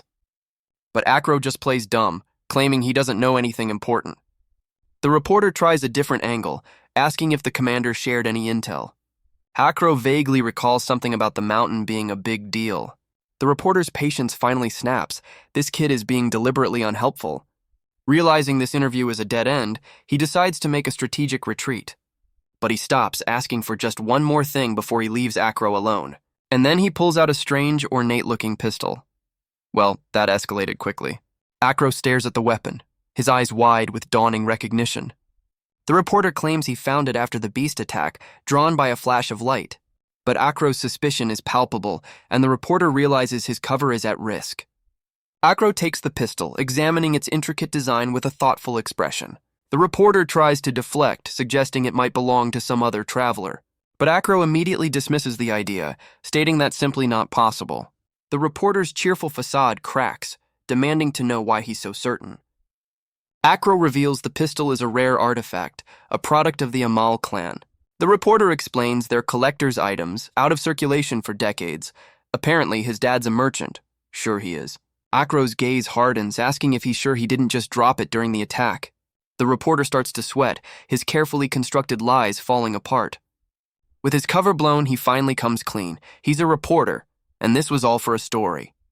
He smirks, daring Acro to turn him in, confident that snitching won't do any good. But Acro simply hands the pistol back, telling the reporter to take it. The reporter is stunned as Acro explains he was just worried about him getting caught.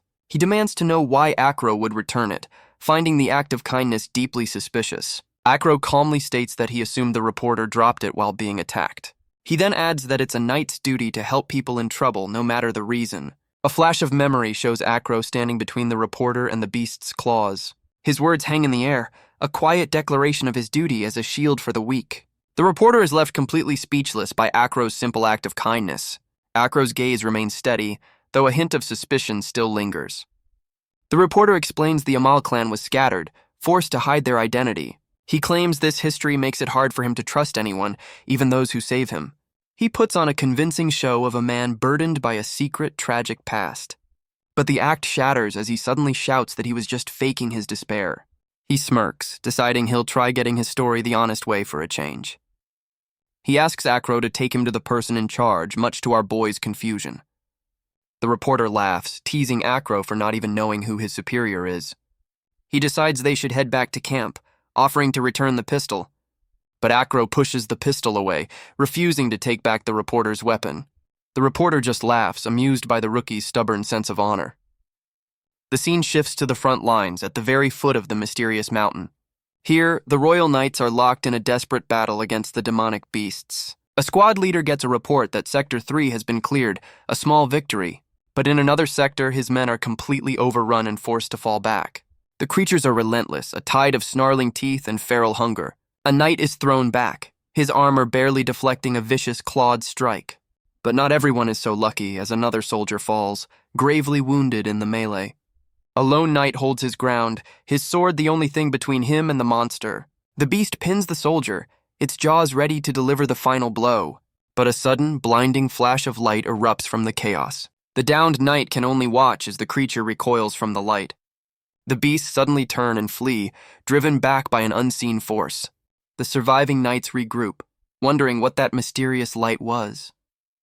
The reporter, however, looks like he's about to have a panic attack. The squad leader demands to know what just happened, his voice laced with confusion. He then spots something on the ground, the reporter's ornate pistol now broken. He explains to a stunned Acro that the gun was fired using magic. It's a rare Amal clan artifact, a magic gun that converts mana into a blinding flash. The squad leader explains that such tools are prized because even non-magic users can operate them. But Acro realizes the flash was far too powerful to be normal, exceeding any single person's mana. The squad leader stares at the shattered pistol, calling its user a monster. The rare artifact is now just a piece of smoking, useless metal. The reporter, however, is crying with joy, thrilled that he managed to break his own weapon. A shout from the other knights breaks the tension as they rush to check on the commotion. The reporter suddenly shoves Acro, demanding he hand over the broken pistol. He then bolts into the woods, warning Acro not to tell anyone what just happened. Acro looks down at the gun, musing that everyone has a secret or two they need to protect. The squad leader can only watch the reporter flee, utterly confused by the bizarre turn of events. Before disappearing, the reporter offers one last truth. His real name is Nani Thor. He gives Acro a final farewell before melting back into the shadows of the forest. The rest of the squad finally arrives, calling out to their missing rookie. They demand to know what the flash of light was, but Acro is at a loss for words. Their interrogation is cut short as the ground itself begins to heave and shake. The source of the tremor is the mountain, rumbling as if it's waking from a long slumber. Back at the main camp, the entire fortress is thrown into a state of high alert. Because of course it is. A strange circular pulse of energy expands across the sky, a silent, ominous signal. The senior knights observe that the demonic beasts are all retreating toward the mountain. A messenger rushes in with new orders as the commanders try to make sense of the chaos. The commander confirms the situation. The beasts are retreating toward the mountain. And with that, a new order has come down directly from the Holy King. They are to form a small, elite unit and infiltrate the mountain immediately. The mission is already underway, a carriage racing toward the front lines. The members of this special unit have been handpicked by the king himself, and leading the charge is none other than Commander Ceres Sylvia. The other knights are stunned. Their commander is fighting on the front lines. But one knight seems less concerned about the commander's safety, because Acro has just been given a brand new, very surprising title, Commander's Aide. Our boy can only stare in disbelief, wondering how he got this sudden promotion. Acro can only wonder why he was chosen as the commander's party arrives. He's brought before the elite unit, a hand-picked team for this critical mission. And among them is a woman with a somber, unreadable expression. Her name is Maloa Lilich, and her cuffed hands suggest she's a prisoner. She's been granted a temporary release to join this dangerous operation. A blonde knight declares that the operation will commence at dawn. Another member of the team, a woman with animal ears, looks on with confidence. The team is briefed on their mission: infiltrate the mountain, the source of the beasts. A tactical map shows their entry point. Acro is part of the primary infiltration squad. The blonde knight tries to lighten the mood, but his jokes fall completely flat. Sylvia pulls Acro aside, telling him there's something she needs to confirm. Meanwhile, the prisoner Maloa and the animal-eared woman are locked in a tense argument. Acro is caught in the crossfire, completely lost as to what they're even fighting about. The blonde knight calls out Maloa, telling her the explanation was far too brief. But Sylvia cuts through the noise, asking Acro directly about the flash of light from the earlier battle. He quickly explains it was a magic pistol fired by a refugee, a detail he conveniently left out of his report. The team seems disappointed, realizing he still can't use magic and the pistol was a one-off. The animal-eared woman scoffs, suggesting if he's just a shield, he can be relegated to stable duty. But Sylvia shuts her down, insisting Acro's regenerative ability makes him a vital combat asset. Our boy can only watch, slowly realizing he's the source of this entire very awkward argument. The animal-eared woman is stunned as Sylvia reveals she personally vouched for Acro. The blonde knight turns to Acro, asking if his magic is all right after the incident. He reasons that such a powerful blast must have drained him significantly. Acro admits he's not sure if his healing has been weakened by the blast. Sylvia clarifies his role: stay in the rear, let his body heal, and support them. She leans in, ordering him to conserve his power. He is their secret weapon. With the briefing over, the elite unit prepares to move out, leaving Acro behind. He realizes he's being treated like precious cargo, not a fellow soldier. He clenches his jaw, contemplating the true meaning of his new title.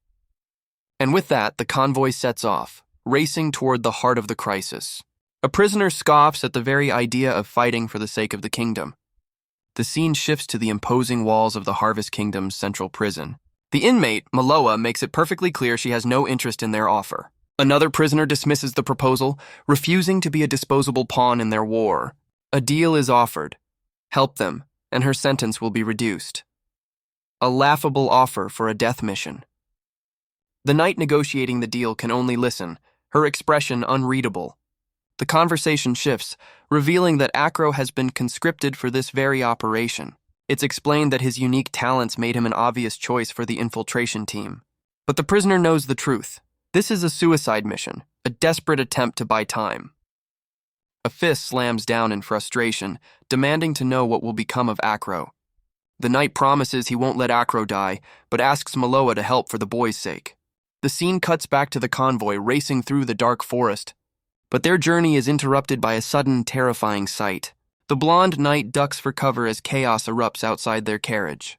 The demonic beasts have returned, swarming the path ahead of them. The guards try to hold the line, shouting for the convoy to fall back. But the animal-eared woman argues it's too late. They're about to be overrun. The blonde knight can only listen, frustrated by their impossible situation. He then makes a decision. Their unit will act as a decoy to draw the beasts away. Acro is stunned as the knight prepares to charge into the fray. Acro tries to stop Maloa, but she furiously asks if he's trying to get himself killed. The blonde knight points out that Maloa was about to do the exact same reckless thing. His accusation hits its mark, leaving the prisoner momentarily speechless. Acro reminds them of his duty as a knight and the commander's aide. He then makes a sudden heartfelt declaration of his admiration for Maloa. She is completely floored by the unexpected confession, her anger forgotten. The blonde knight declares that if she's an enemy, he'll gladly be her opponent. Maloa can only stare, stunned by this bizarre turn of events. The animal-eared woman, however, is clearly over this team-building exercise. She leaps from the carriage, deciding to handle the demonic beasts herself. But Maloa steps in front of Acro, brandishing a wicked-looking flail. With a single, powerful motion, she hurls it into the darkness. She calmly tells the beast that they should have just stayed put. The weapon lands squarely in the center of the demonic pack. A massive shockwave erupts, blasting the creatures off their feet. The wolves are sent tumbling through the air, their attack completely broken. At the same time, the animal-eared woman leaps high above the chaos. The remaining beasts look up, their predatory instincts replaced by pure shock. She descends with a brutal kick, crushing a wolf's skull beneath her heel. Landing without a sound, she readies her staff, eager for more. A beast lunges forward, its jaws snapping shut with a vicious growl. But its attack is cut short as an unseen force slams into its head. The animal-eared woman sends the creature flying with a single, powerful strike from her staff. The convoy races ahead, leaving the elite unit to handle the cleanup. With the carriage safely away, she declares it's time to deal with the rest. Guess she's the designated pest control. Her eyes flash with a surge of magical energy.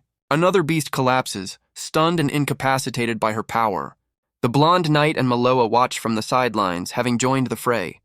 He realizes she's not killing them, but channeling magic to knock them out. But he also notes her exhaustion, seeing that this method takes a heavy toll. The blonde knight scoffs, telling her that her concern is completely unnecessary. The beastkin knight ignores him, her focus locked on the remaining monsters. The wolves howl in defiance, preparing to launch another coordinated assault. But Maloa's resolve hardens, vowing to end this fight quickly for Acro's sake. Our boy can only watch, completely blown away by this sudden change in attitude. The two women, once at odds, now stand together as an unstoppable fighting force. Inspired, Acro decides he can't just stand by. He's the commander's aide, after all. He lets out a battle cry, rushing to intercept an oncoming wolf. With a desperate parry, he just barely manages to hold the creature at bay. Meanwhile, Maloa and the beastkin knight carve a path through the pack with brutal efficiency. Acro strains, barely holding back the snapping jaws of the demonic wolf. He scolds himself for getting distracted by the other's impressive fighting. But he can't help but steal another glance at the chaos around him. The wolf's teeth close in, and Acro has a bizarre thought. This is going to hurt. Good. The beast's fangs sink into his arm, and he lets out a scream of agony. He slaps himself, trying to snap out of his strange pain-induced focus. He realizes this isn't training. He needs to focus on the mission, not his weird coping mechanism. But as he looks at his hands, he notices something is terribly wrong. The damage on his right hand is from stopping Maloa and the beastkin knight.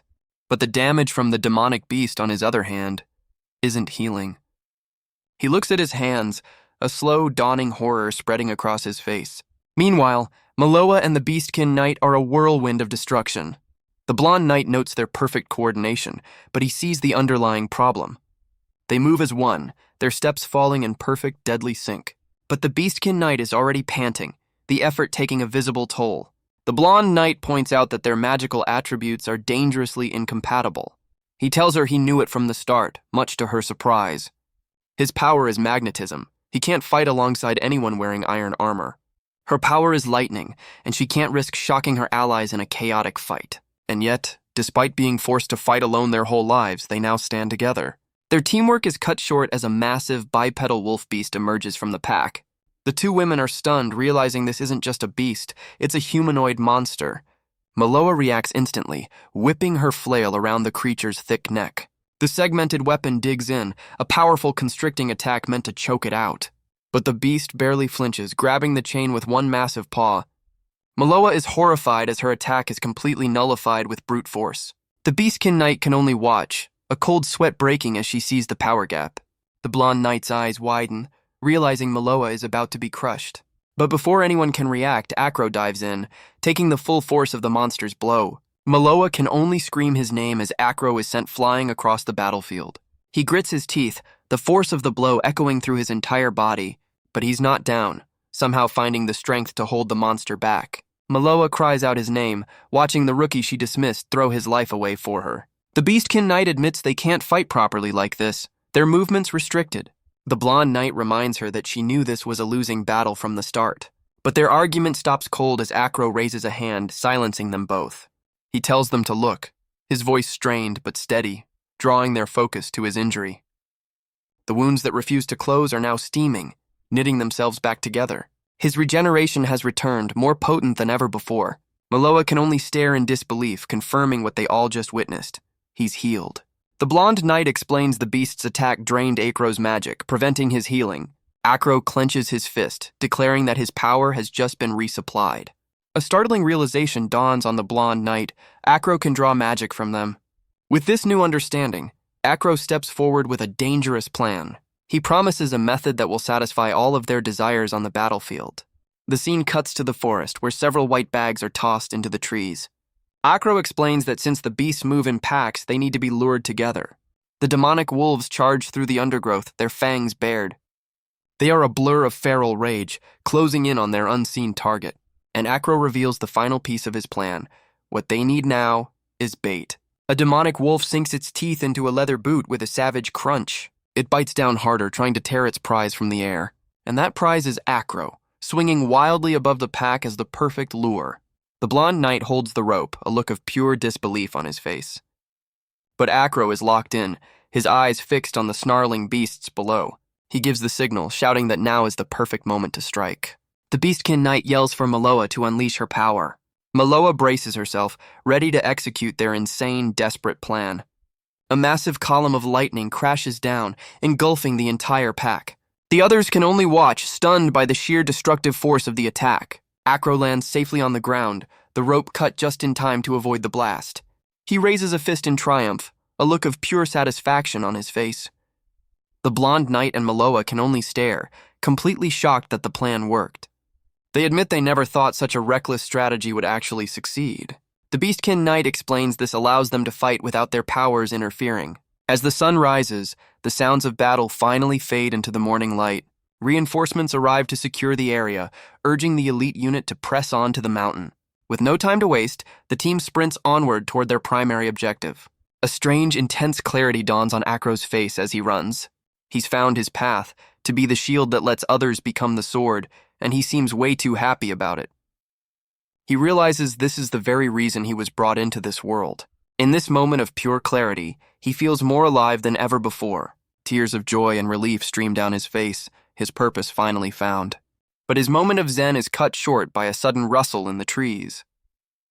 He stops dead in his tracks, his focus completely broken by the sound. A small white stoat sits on a log, looking up at him with innocent eyes. Acro's battle-hardened focus immediately melts at the sight of the cute animal. But one stoat quickly becomes dozens, then hundreds swarming the forest floor. The adorable woodland creatures suddenly form a stampeding, furry tide, and Acro is caught in the middle, completely engulfed by the fluffy onslaught. His moment of clarity is shattered by a high-pitched scream of pure, unadulterated terror. Maloa turns in alarm, calling out Acro's name as he's lost in the furry tide.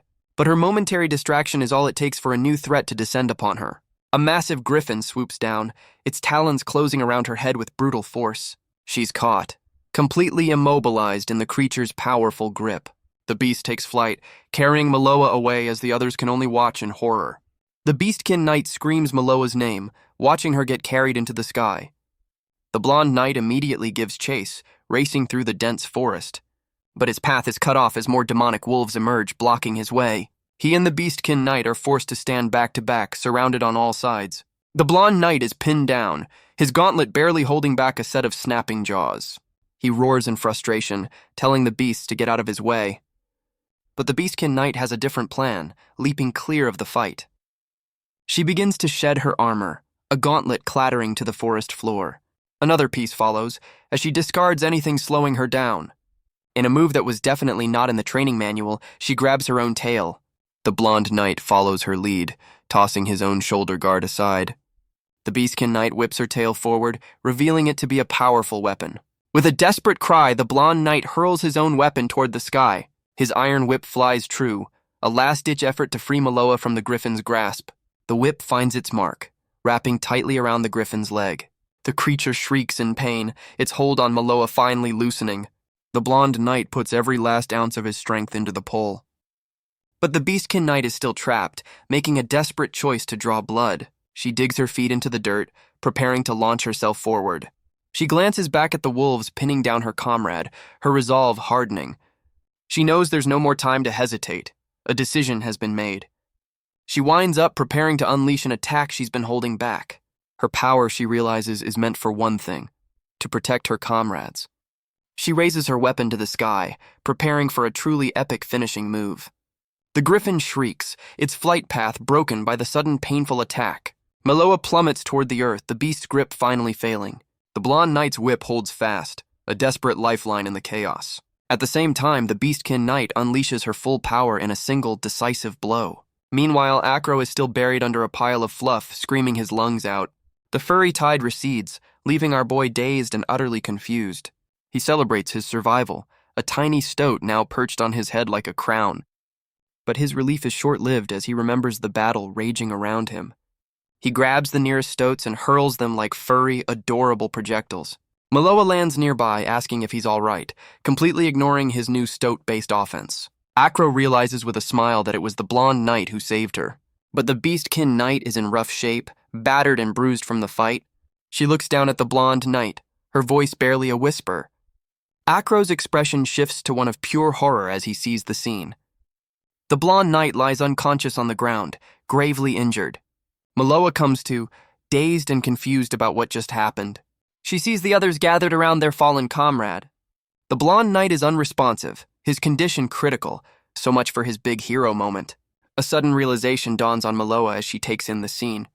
The Beastkin Knight desperately tries to wake him, demanding to know what's wrong. Acro realizes the blonde knight used his power to save them all. But the Beastkin Knight explains that this sacrifice came at a terrible cost. Maloa is stunned, questioning if he really did all this just for her. She struggles to understand why he would throw his life away for a prisoner. Acro suggests a simple solution: get him back to camp for healing magic. But the Beastkin Knight immediately declares that it's impossible. She explains that for wounds, this severe recovery magic takes far too long. Acro is forced to remember that not everyone has a convenient plot armor healing factor. He and Maloa can only look on, their hope quickly fading. The blonde knight weakly urges them to leave him behind and go on. But the Beastkin Knight refuses, declaring she can't just abandon a comrade. He reminds her that their allies are fighting and dying just so they can press forward. Maloa furiously argues that he shouldn't throw his life away like a disposable pawn. The blonde knight just lets out a weak, knowing sigh, his point already made. He tells them this wasn't an order. This was a choice he made himself. His words hit Maloa hard, a painful lesson in what it means to trust your team. He urges them one last time to go on without him, as the mountain is close. And with that final plea, the blonde knight finally loses consciousness. But just as all hope seems lost, Acro rises with a new, startling resolve. He turns to the Beastkin Knight, giving a new order: take Maloa and their captain back to camp. Maloa argues that they can't just abandon their fallen comrade in the field. The Beastkin Knight turns to Acro, demanding to know what he intends to do now. Acro's hand clenches into a fist, his resolve hardening into steel. He declares that he can't go back. The mission must be completed. The Beastkin Knight protests, reminding him their captain is incapacitated. But seeing his unwavering determination, she finally relents and agrees to his plan. As he turns to leave, Maloa suddenly strikes his chest with a burst of energy. She tells him she's lending him her magic, a desperate final gift. With tears in her eyes, she makes him promise that he will return alive. And with that, Acro walks away, a lone figure heading toward the heart of the danger. The Beastkin Knight can only stare, her argument dying on her lips. Tears stream down her face, a mixture of frustration and reluctant acceptance. She hoists their fallen captain onto her back, ordering him to hang on. As his team retreats, Acro sprints forward, his path now clear. He shouts into the wind, a joyful cry of a man who has finally found his purpose. He thinks of his comrades, the ones who are still fighting and dying for this cause. A sobering thought hits him. Unlike him, they can't just conveniently heal from their wounds. He's always been alone, withdrawn into his own world, but now he runs for them. A single figure races through the woods, carrying the weight of the entire mission. But his determined sprint comes to a sudden jarring halt. He looks up, a strange haze clouding his vision and his thoughts. He realizes the scenery around him has suddenly changed. Because where a mountain should be, a massive, ominous castle now stands. Acro can only stare in disbelief, wondering where this fortress came from. A sudden jolt of realization hits him as he looks back at the forest. He's crossed some kind of invisible line, a boundary where the world shifts. The mountain was never real. It was just a massive illusion to hide this castle. And he knows exactly who would be at the center of such a grand deception. He grits his teeth, realizing Commander Sylvia must be inside this magical trap. With renewed purpose, he vows to storm the castle and drag out whoever is responsible. A hand digs into the bark of a tree, a desperate anchor in the dark woods. The Beastkin Knight stumbles onward, complaining about her new role as a pack mule. She fumes that she came to help Acro, not to haul his injured captain around. The blonde knight is barely conscious, feeling himself become a dead weight. She calls out in a panic, desperately asking if he's still alive. A look at his back reveals the brutal extent of his wounds. Her strength finally gives out, her knees buckling under the strain. She collapses beside him, pleading for him to open his eyes. But he remains unresponsive, and a grim resolve settles over her face. With a swift motion, she draws her rapier, her intentions dangerously unclear. But she aims the blade with grim precision, targeting his heart. And in a desperate, shocking move, she plunges the rapier into his chest. She rages at their fate, furious that she couldn't even get him back to camp. To lose him out here in the middle of nowhere, it's unthinkable. Tears of frustration stream down her face as she questions why this is happening. But the blonde knight remains still, lost to the world. She screams his name, Ceres, begging him not to die. Her cries are answered by another voice calling out his name. Talk about dramatic timing. A woman stands nearby, her own eyes filled with tears of recognition. And behind her stands a cloaked figure, arriving just as all hope seemed lost. Inside the castle, a report comes in. An intruder is rampaging through their halls.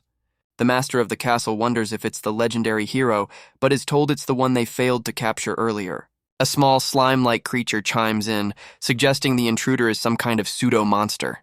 But a captive woman recognizes the description, overjoyed that that kid has actually come for her. The slime creature panics, warning that their forces are being wiped out. You know, the important stuff.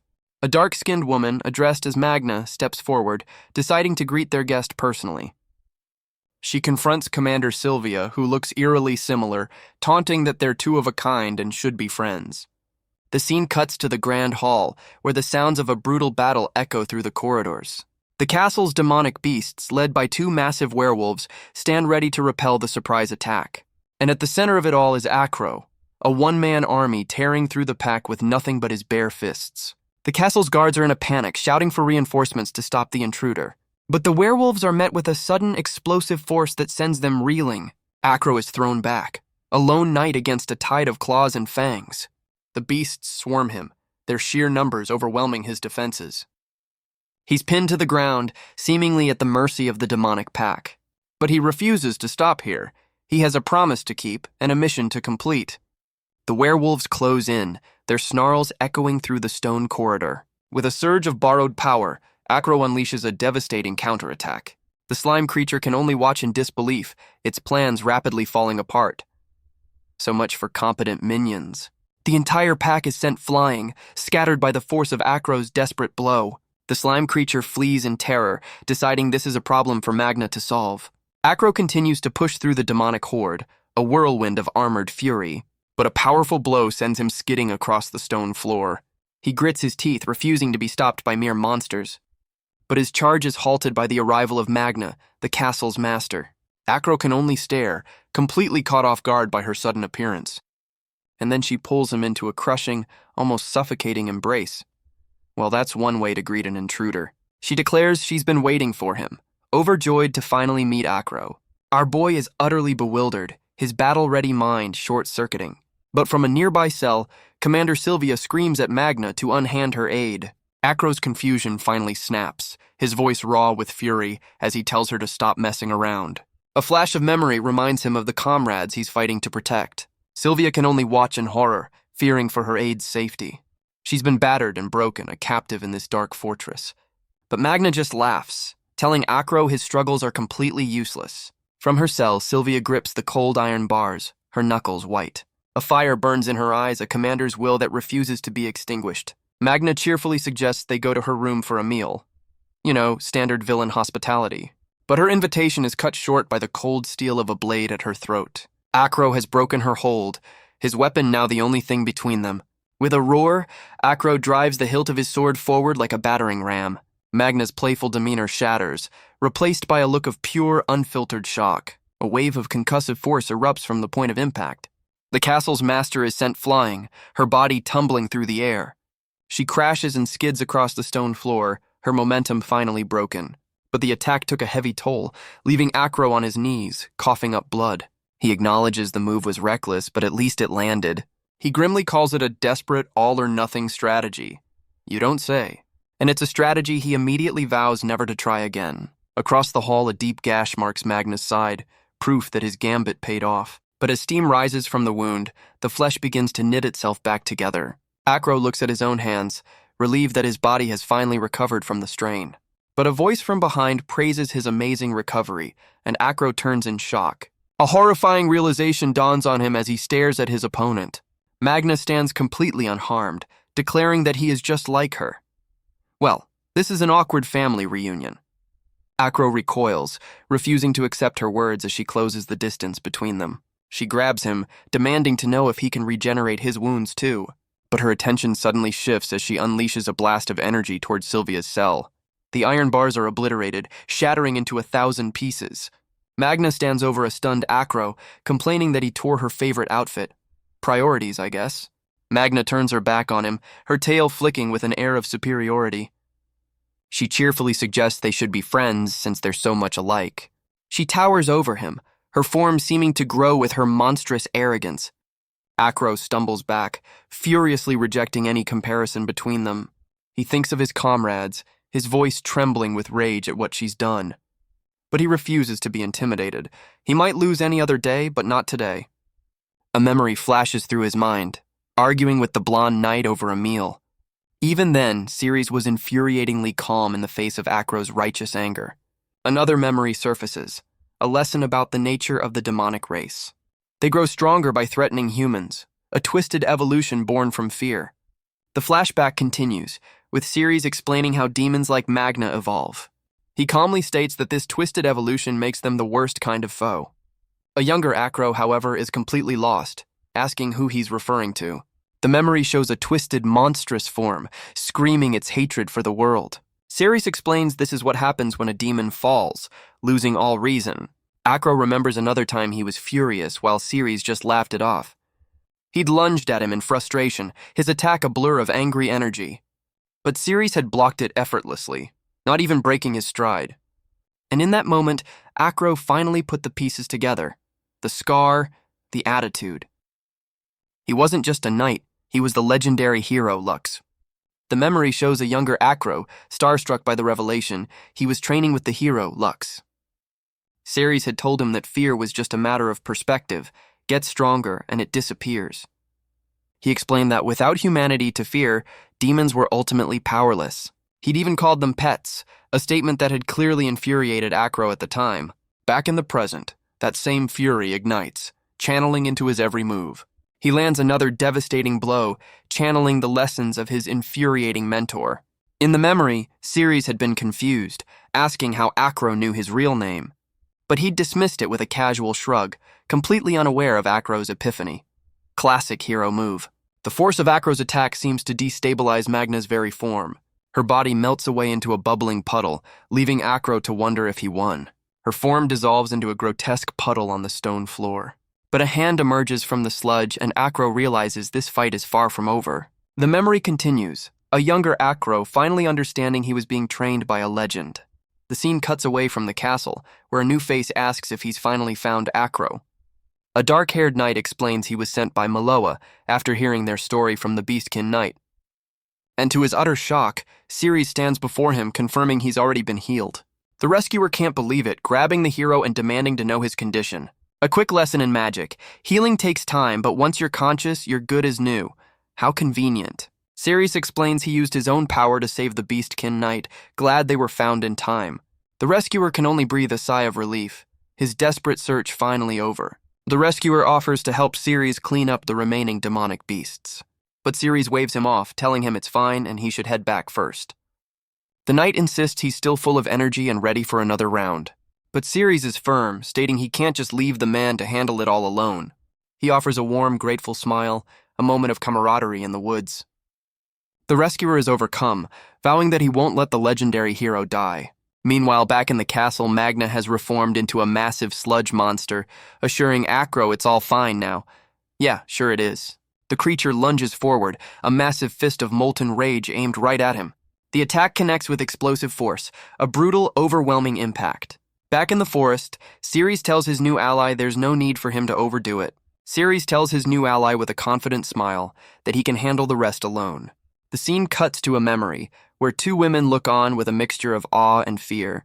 The memory takes us to a ravaged camp, a blinding light heralding the end of a battle. A woman on the ground is stunned, admitting she never wants to be on his bad side. The other soldiers, however, are ecstatic, cheering for their legendary hero. His fan club is officially formed.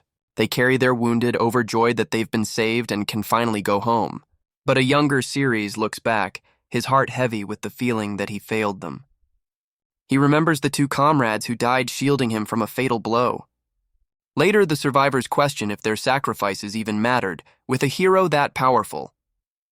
One soldier tries to shut down the bitter talk, but the damage to morale is done.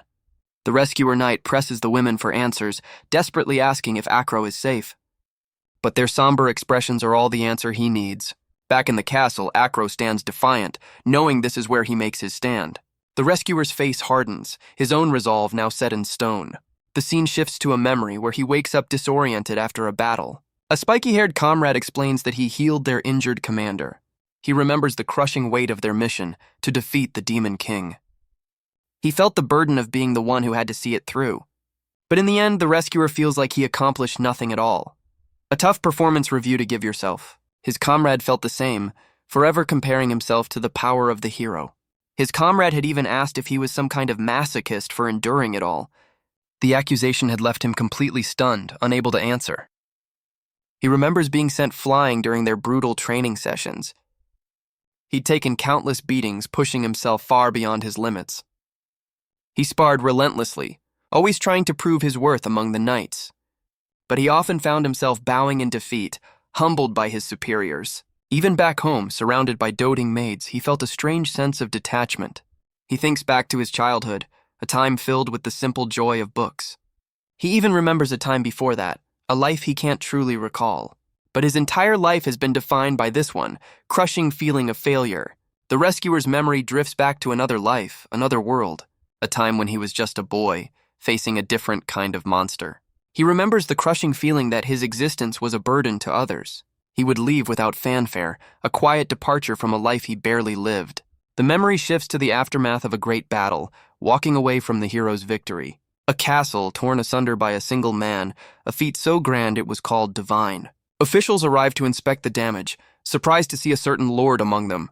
The inspector, a man named Kurobem, surveys the scene with a critical eye.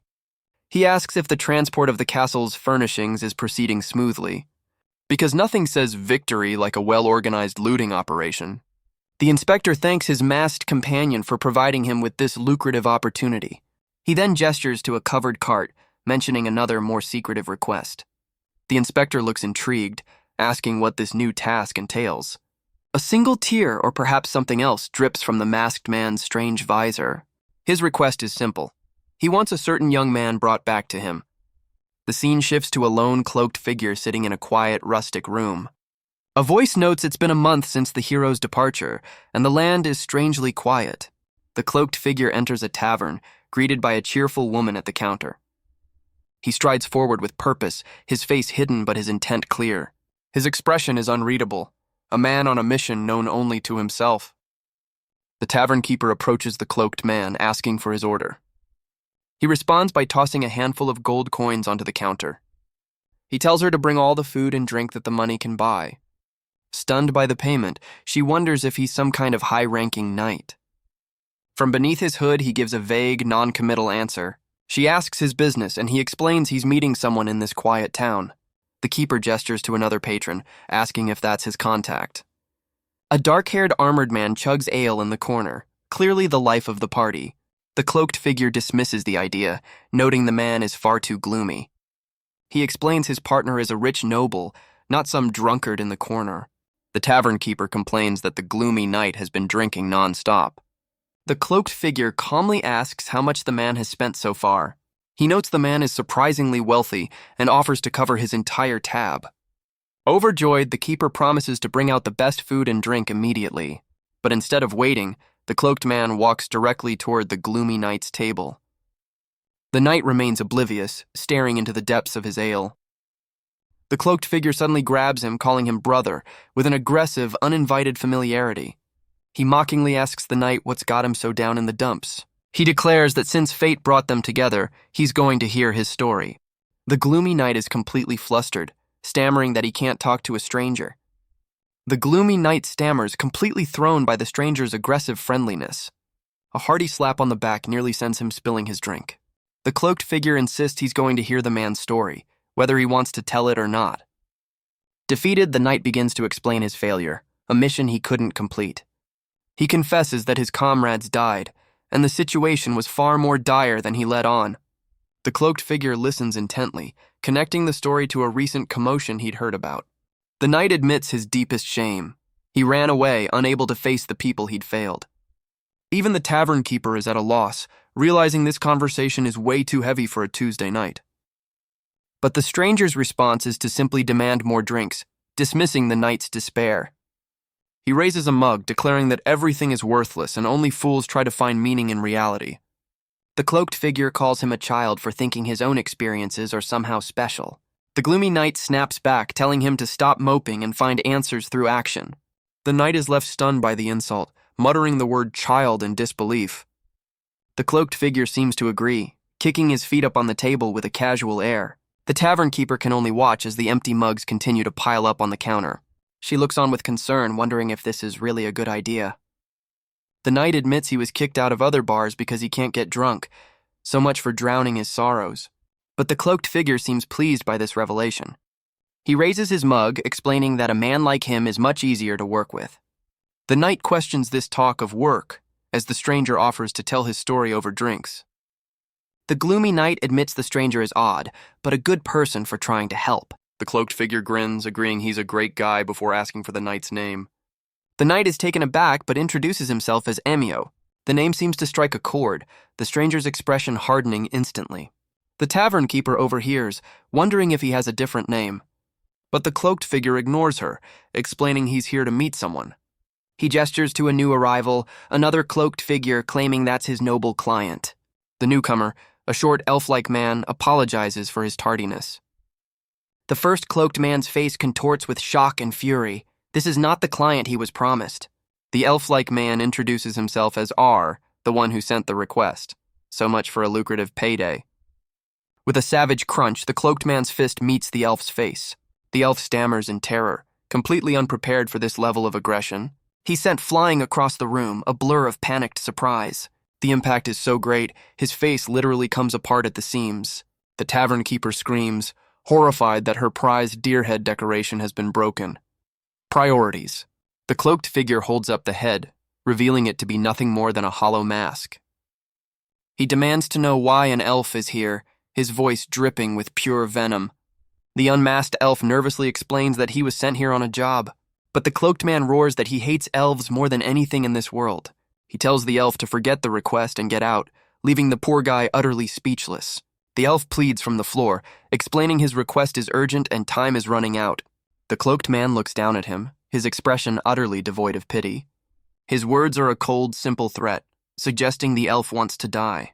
The elf can only stare up in wide-eyed, stammering terror. He raises a foot, ready to crush the terrified man beneath his heel. But Emio intervenes, grabbing his leg and stopping the brutal attack. The cloaked man turns, his eyes burning with rage as he demands to be released.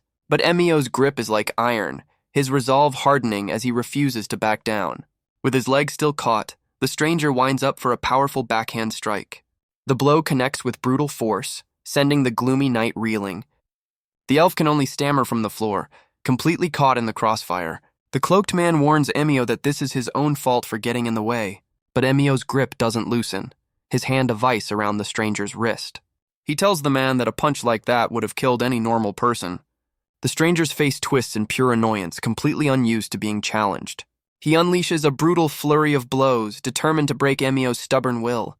The tavern keeper can only scream as her establishment is torn apart in the brawl. But amidst the chaos, the elf notices something strange about their attacker. The man's hood has been knocked askew, revealing a pointed, furry ear. A jolt of recognition hits the elf. He knows exactly what kind of creature he's dealing with.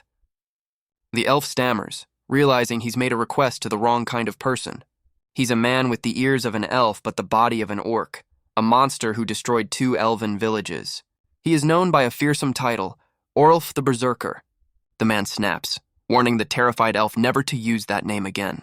He declares his true name is Zoid and demands the elf remember it. But Zoid looks down at Emio, identifying him as Acromanianus, a former knight commander. Emio asks how he knows, as Zoid explains his clients will pay a high price for his capture. The former commander just sighs, complaining that Zoid has terrible timing. You'd think a bar brawl would be the perfect time for a kidnapping. Zoid offers a truce, telling Emio to help him beat up the elf in exchange for his freedom. But instead, Zoid walks away, telling the elf he'll let him go for now, but will be watching his every move. The tavern keeper and the elf are stunned, demanding to know what Emio is doing. Zoid mockingly asks if Emio has suddenly decided to play the hero. The elf is completely bewildered, wondering if Emio is sacrificing himself for a stranger. He quickly dismisses the idea, unable to believe anyone would do such a thing. But Emio explains he's just a coward who can't ignore the suffering of others. He declares that if Zoid intends to kill this man, he has no choice but to intervene. A wide, unsettling grin spreads across Zoid's face. He suddenly grabs Emio by the leg, deciding there are better uses for his time and money. The elf panics as Emio is dragged away, but the former knight seems oddly calm about his abduction. As he's hauled across the floor, he asks their destination, a country called Harvest. Zoid brings his foot down with crushing force, pinning Emio to the floor. The tavern keeper and the elf can only watch in abject horror, but Emio's resolve hardens. He apologizes, knowing he can't go back now. Zoid's face contorts with rage at the former knight's sudden defiance. Emio's hand clenches into a fist, gathering a surge of hidden power. A massive uppercut sends Zoid blasting straight through the tavern roof. The entire floor is reduced to a crater, with Emio standing at its center. The tavern keeper breaks down in tears at the sight of her ruined business. She furiously blames them for the destruction, while the elf offers a weak apology. Her anger finds a much smaller, more convenient target in the terrified elf. Emio offers a small pouch of coins to the distraught tavern keeper for the repairs. He calmly wipes his hands, as if this is just another Tuesday. But the keeper isn't having it, grabbing him and demanding he take responsibility. The elf steps in, offering a much heavier bag of gold to cover the damages. The keeper's fury instantly vanishes, replaced by the universal love of money. The elf explains that this is all his fault for hiring Zoid in the first place. Emio just looks on, a bad feeling settling in his gut. The elf bows deeply, a silent plea for forgiveness and a new request. He asks Emio to take the job instead, confident in the former knight's abilities. He warns that the work is dangerous, but promises the pay will be more than generous. Without hesitation, Emio agrees to take the job, much to the elf's surprise. The elf bows deeply, overjoyed that he won't have to face his master's anger. He explains that he is merely a servant for the Eroister family, and his master is the true client. He confesses that he never wanted to make this request, but he cannot defy his master's command. The story begins years ago when his master's life was changed by a single woman. A woman of demonic origin who completely captivated the master of the house. The scene shifts to a young girl named Pliss being called to dinner by her butler. Pliss turns with a cheerful smile, agreeing to come to the meal. The elf explains that Count Eroister was once a kind man, engaged to a wonderful woman. But he became obsessed with cursed artifacts, earning the charming title of the Madman Count.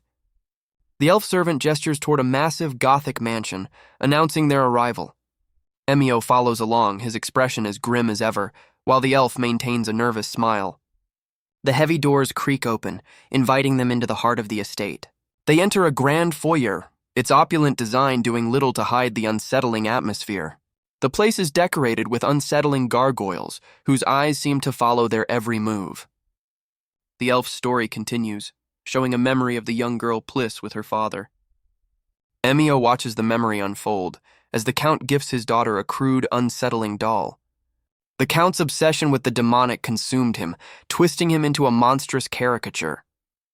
Emio asks if the master is a scary person, and the elf's panicked reaction is all the answer he needs. He confirms the Count was once a kind man, before his strange hobbies warped his personality entirely. Emio questions the nature of the Count's so-called strange hobbies. The elf shudders, explaining the obsession has started to affect everyone in the house. He panics, begging Emio not to say the Count lost his mind over a demonic woman. A voice suddenly calls down to them from the top of the grand staircase. The elf wonders if this is the person connected to their dangerous request. Emio looks up, surprised to see a young girl descending toward them. The elf servant immediately bows his head in a show of deep respect. A young girl with pointed ears appears, and the elf realizes she is the demonic woman.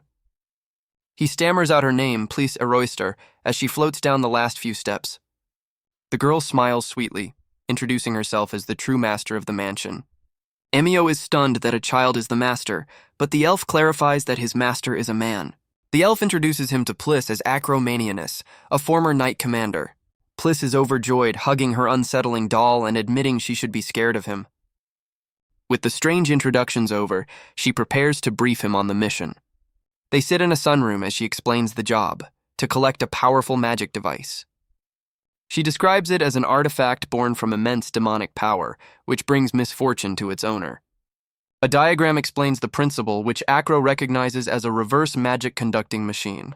The scene shows a frail Pliss in bed, explaining that she desperately needs this device. Acro cuts straight to the point, asking her why she wants it so badly. But she refuses to answer, claiming the reason is far too embarrassing to say out loud. Pliss sweetens the deal, offering a bonus if he promises not to ask any more questions. Emio stares back, his expression unreadable as he weighs her strange offer. He finally agrees to the job, much to her absolute delight. She lays out a map, explaining the long journey required to reach their target. But Emio stands to leave immediately, much to her and the staff's surprise. The servants rush forward, trying to convince him to wait. Pliss insists he should at least rest for the night, promising a grand meal. She then asks where his horse is, so they can care for it as well. Emio calmly informs her that he travels on foot and doesn't own a horse. A sudden crash echoes from outside because walking out the front door is for peasants. Pliss offers him a magnificent white horse, introducing it as Furfurud. She insists on helping, offering her father's prized steed for his journey. Emio admits it's been a while since he's ridden, but he approaches the animal. He reaches out to calm the horse, but its eyes tell a very different story. The gentle steed immediately bucks, sending him flying with a powerful kick. Our boy is launched across the lawn, his journey starting with a bit of a tumble. He lands with a thud, completely caught off guard by the animal's hostility. The servants rush to his side, suggesting the horse was just a little nervous. But the horse doubles down, turning to spit directly in his face. Well, that's just rude. Emio is left dripping and defeated, his stoic demeanor thoroughly washed away. The horse, Furfurud, flashes a smug grin, clearly enjoying its handiwork. Pliss rushes over, scolding the animal for its terrible behavior. But even she can't hide her amusement, realizing the horse is laughing at him. Defeated, Emio agrees to stay the night as the sun begins to set. Night falls over the strange, unsettling mansion. The next morning, Emio wakes up in a guest room, seemingly undisturbed. But the door to his room creaks open, a silent figure slipping inside. It's Pliss, holding a massive syringe filled with a dark, viscous liquid. So much for a continental breakfast. A single drop of the strange substance falls from the needle's tip. The elf servant remarks that Emio is even more special than he'd heard. Pliss believes Emio's unique ability to absorb magic is the key to her plans. The elf servant pleads with her, begging her to stop this madness. Her plan was to drug Emio's food and steal his blood while he slept, so much for a 5-star rating. But the butler refuses to help, finally drawing a line he will not cross. Pliss turns away, completely ignoring his desperate pleas. She simply states that if he won't help, she'll do it all by herself. The next morning arrives with the night's dark plot seemingly unfulfilled. Emio packs his things, preparing to finally begin his journey. But Pliss suddenly appears, declaring that she's coming with him to keep the horse in line. Emio and the elf servant can only stare in shock as he flatly refuses her offer. The elf servant is horrified that Emio would dare refuse his master's offer. But Emio is firm. He can't guarantee her safety and won't lose another comrade. Pliss admits she'd only be a burden in a fight, a liability he can't afford. But she quickly pivots, insisting she can at least manage the demonic horse. She lists her skills, stealth, demonic knowledge, and a very deep wallet. She bows her head, promising she won't slow him down and will be a true asset. With a hopeful smile, she begs him to let her join his dangerous quest. And just like that, they're off, her cheerful cries echoing through the woods. So much for traveling alone. But from the shadows, Zoid reads a new contract. Capture Acromanianus for a hefty price. He crumples the note, annoyed that his target is on a date with an elf girl. Pliss points to their destination on the map, a distant mountain range to the northwest. Their goal is to retrieve a powerful demonic artifact from a dragon's lair. You know, a simple fetch quest. But before they can face a mythical beast, there's a far more urgent matter. Pliss declares that Emio's current equipment is a fashion disaster and demands they go shopping. She spares no expense, outfitting him with the finest dwarven-made armor and the new sword. Emio can only sigh, completely out of his depth in this situation. But Pliss is just getting started, her shopping spree far from over. He watches as she explores the town's shops with the excitement of any other child. She justifies the mountain of purchases as essential elf knowledge for their mission. Outside, their demonic steed waits, blissfully unaware of the damage to Pliss's wallet. Back at the inn, they lay out the spoils of their shopping trip. Pliss remarks on their impressive haul, though she still finds the town a bit cramped. Emio looks over the strange collection of items, wondering what they're all for. Pliss puffs out her chest, clearly proud of her meticulous preparations. She gets down to business, asking him to spread out the map to plan their next move. Their path is a long one, cutting straight through the heart of the wilderness. But Pliss has one final trick up her sleeve, holding up a small pouch with a grin. She explains its contents, a secret powder that only elves can create to amplify magic. She mixes it with sugar to increase the volume, a clever if slightly diluted solution. The final ingredient is added, powdered dragon scales, the key to luring their target. Emio watches, confused, as Pliss begins her strange ritual over the map. She tosses the powder and it erupts in a small, controlled burst of energy. A wisp of the mixture rises, a living compass drawn to its target. The magical trail zips across the parchment, marking a rough location for their quest. Emio is completely baffled, asking if what he just saw was some kind of sorcery. Pliss proudly confirms it's a special kind of elven magic, born from their innate wisdom. She explains the powder absorbs and reacts to latent magic, a perfect tracking tool. This kind of technology is revolutionary, allowing even non-magical races to handle magic. Emio realizes Pliss herself isn't a mage, which she cheerfully confirms with a laugh. But she insists she's an expert in magical arts, telling him to leave everything to her. With their planning complete, Pliss suggests a quick tea break before they depart. Emio agrees to the offer, and she happily begins to pour. She serves him a cup, a brief moment of peace before the long road ahead. She assures him the magic powder is inert now, completely safe to consume. He takes a hesitant sip, not entirely convinced by her magical safety standards. Their journey finally begins, leading them to the mouth of a dark, foreboding cave. Pliss explains this is a common shortcut for travelers, a tunnel through the woods. She seems a bit flustered, admitting she'd hoped to stop for more supplies. But she quickly brushes it off, agreeing it's best to push forward without delay. But from the shadows, Zoid watches them enter, his hunt far from over. Zoid watches from the shadows, his expression grim and calculating. He decides to circle around, planning a rematch once they exit the cave. but his path is blocked by a strange sight, a broken lantern on the ground. He approaches a scene of utter devastation, a destroyed cart and fallen bodies. His eyes narrow, realizing his hunt has been violently interrupted. The trail of chaos leads him to a nearby village filled with cries of terror. Villagers are being consumed by a strange ethereal light, their pleas ignored. A swarm of moths descends, each wing bearing a single watchful eye. The insects overwhelm their victims, a terrifying and silent assault. Zoid's hand clenches into a fist, his patience finally snapping. He scoops up a young boy, making a desperate dash away from the swarm. Zoid glances back in fury, cursing the relentless cloud of insects. He asks the child if he's all right. Learning the moths followed them from their nest. The boy explains the village is trapped, with the moths attacking anyone who tries to leave. He cries out in denial, unable to accept that insects are actually consuming people.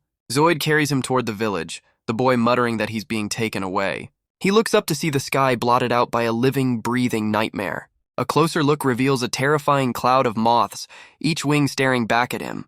Even a hardened mercenary like Zoid is taken aback by the sheer scale of the threat. Another villager can only stare in horror, his mind struggling to comprehend the scene.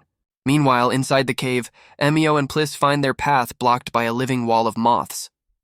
Pliss is stunned by the sheer number of insects covering the cave walls. She wonders why any creature would choose to live in such a cold, dark place. But her curiosity is cut short as the swarm suddenly descends upon her. Emio leaps into action, his new sword a blur as he carves a path through the insects. Pliss looks on with wide-eyed admiration, her protector standing before her.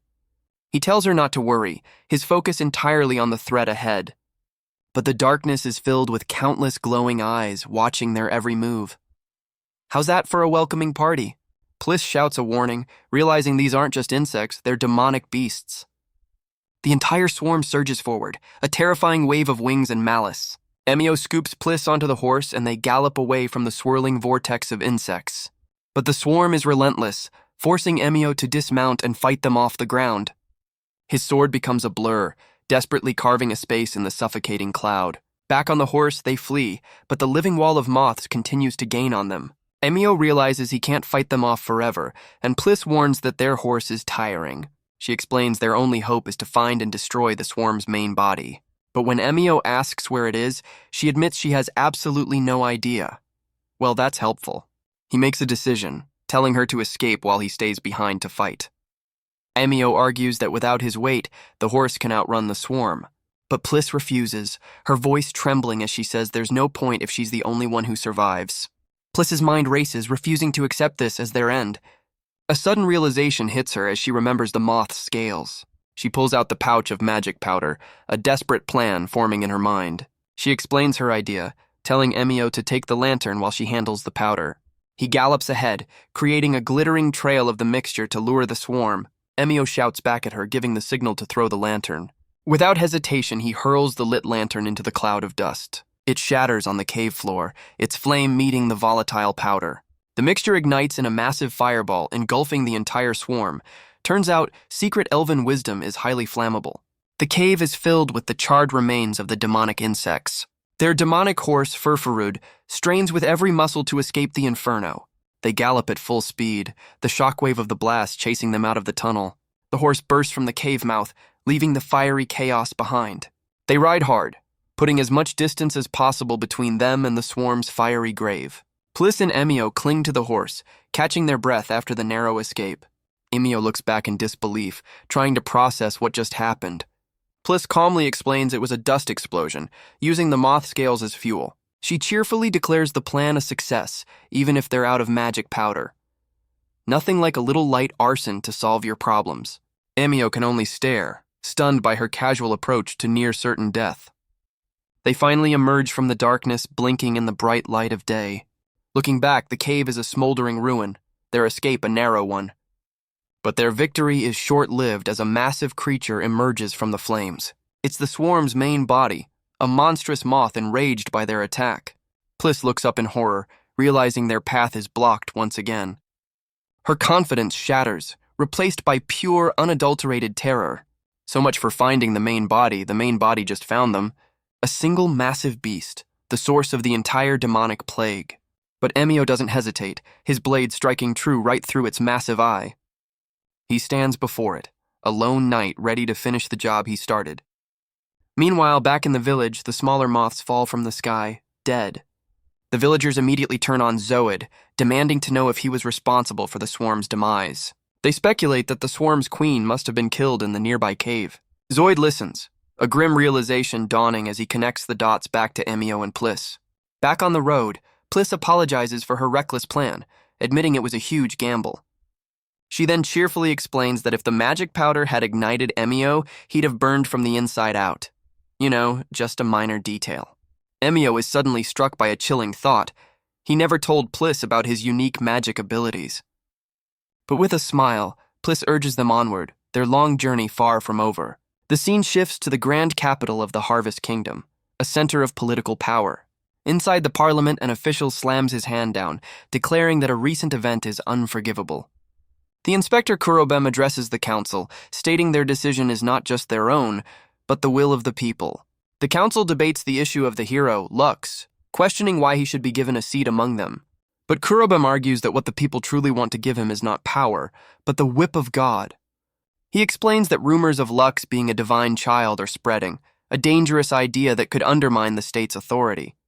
From a balcony above, the hero himself, Lux, watches the proceedings with a heavy heart. A voice from the shadows warns him not to interfere, a quiet but firm command. He turns to see two familiar faces, the legendary hero Ceres and the knight Maloa. Lux is stunned by their sudden appearance, asking why they're here and if this is some kind of joke. Maloa cheerfully explains she just broke their commander out of an underground prison. You know, casual Friday activities. She assures Lux that she'll be kept under watch, telling him not to worry about her. But Lux's patience is wearing thin, telling Ceres to stop making a scene in front of Lord Kurobem. But Ceres insists this isn't a problem Lux can simply ignore.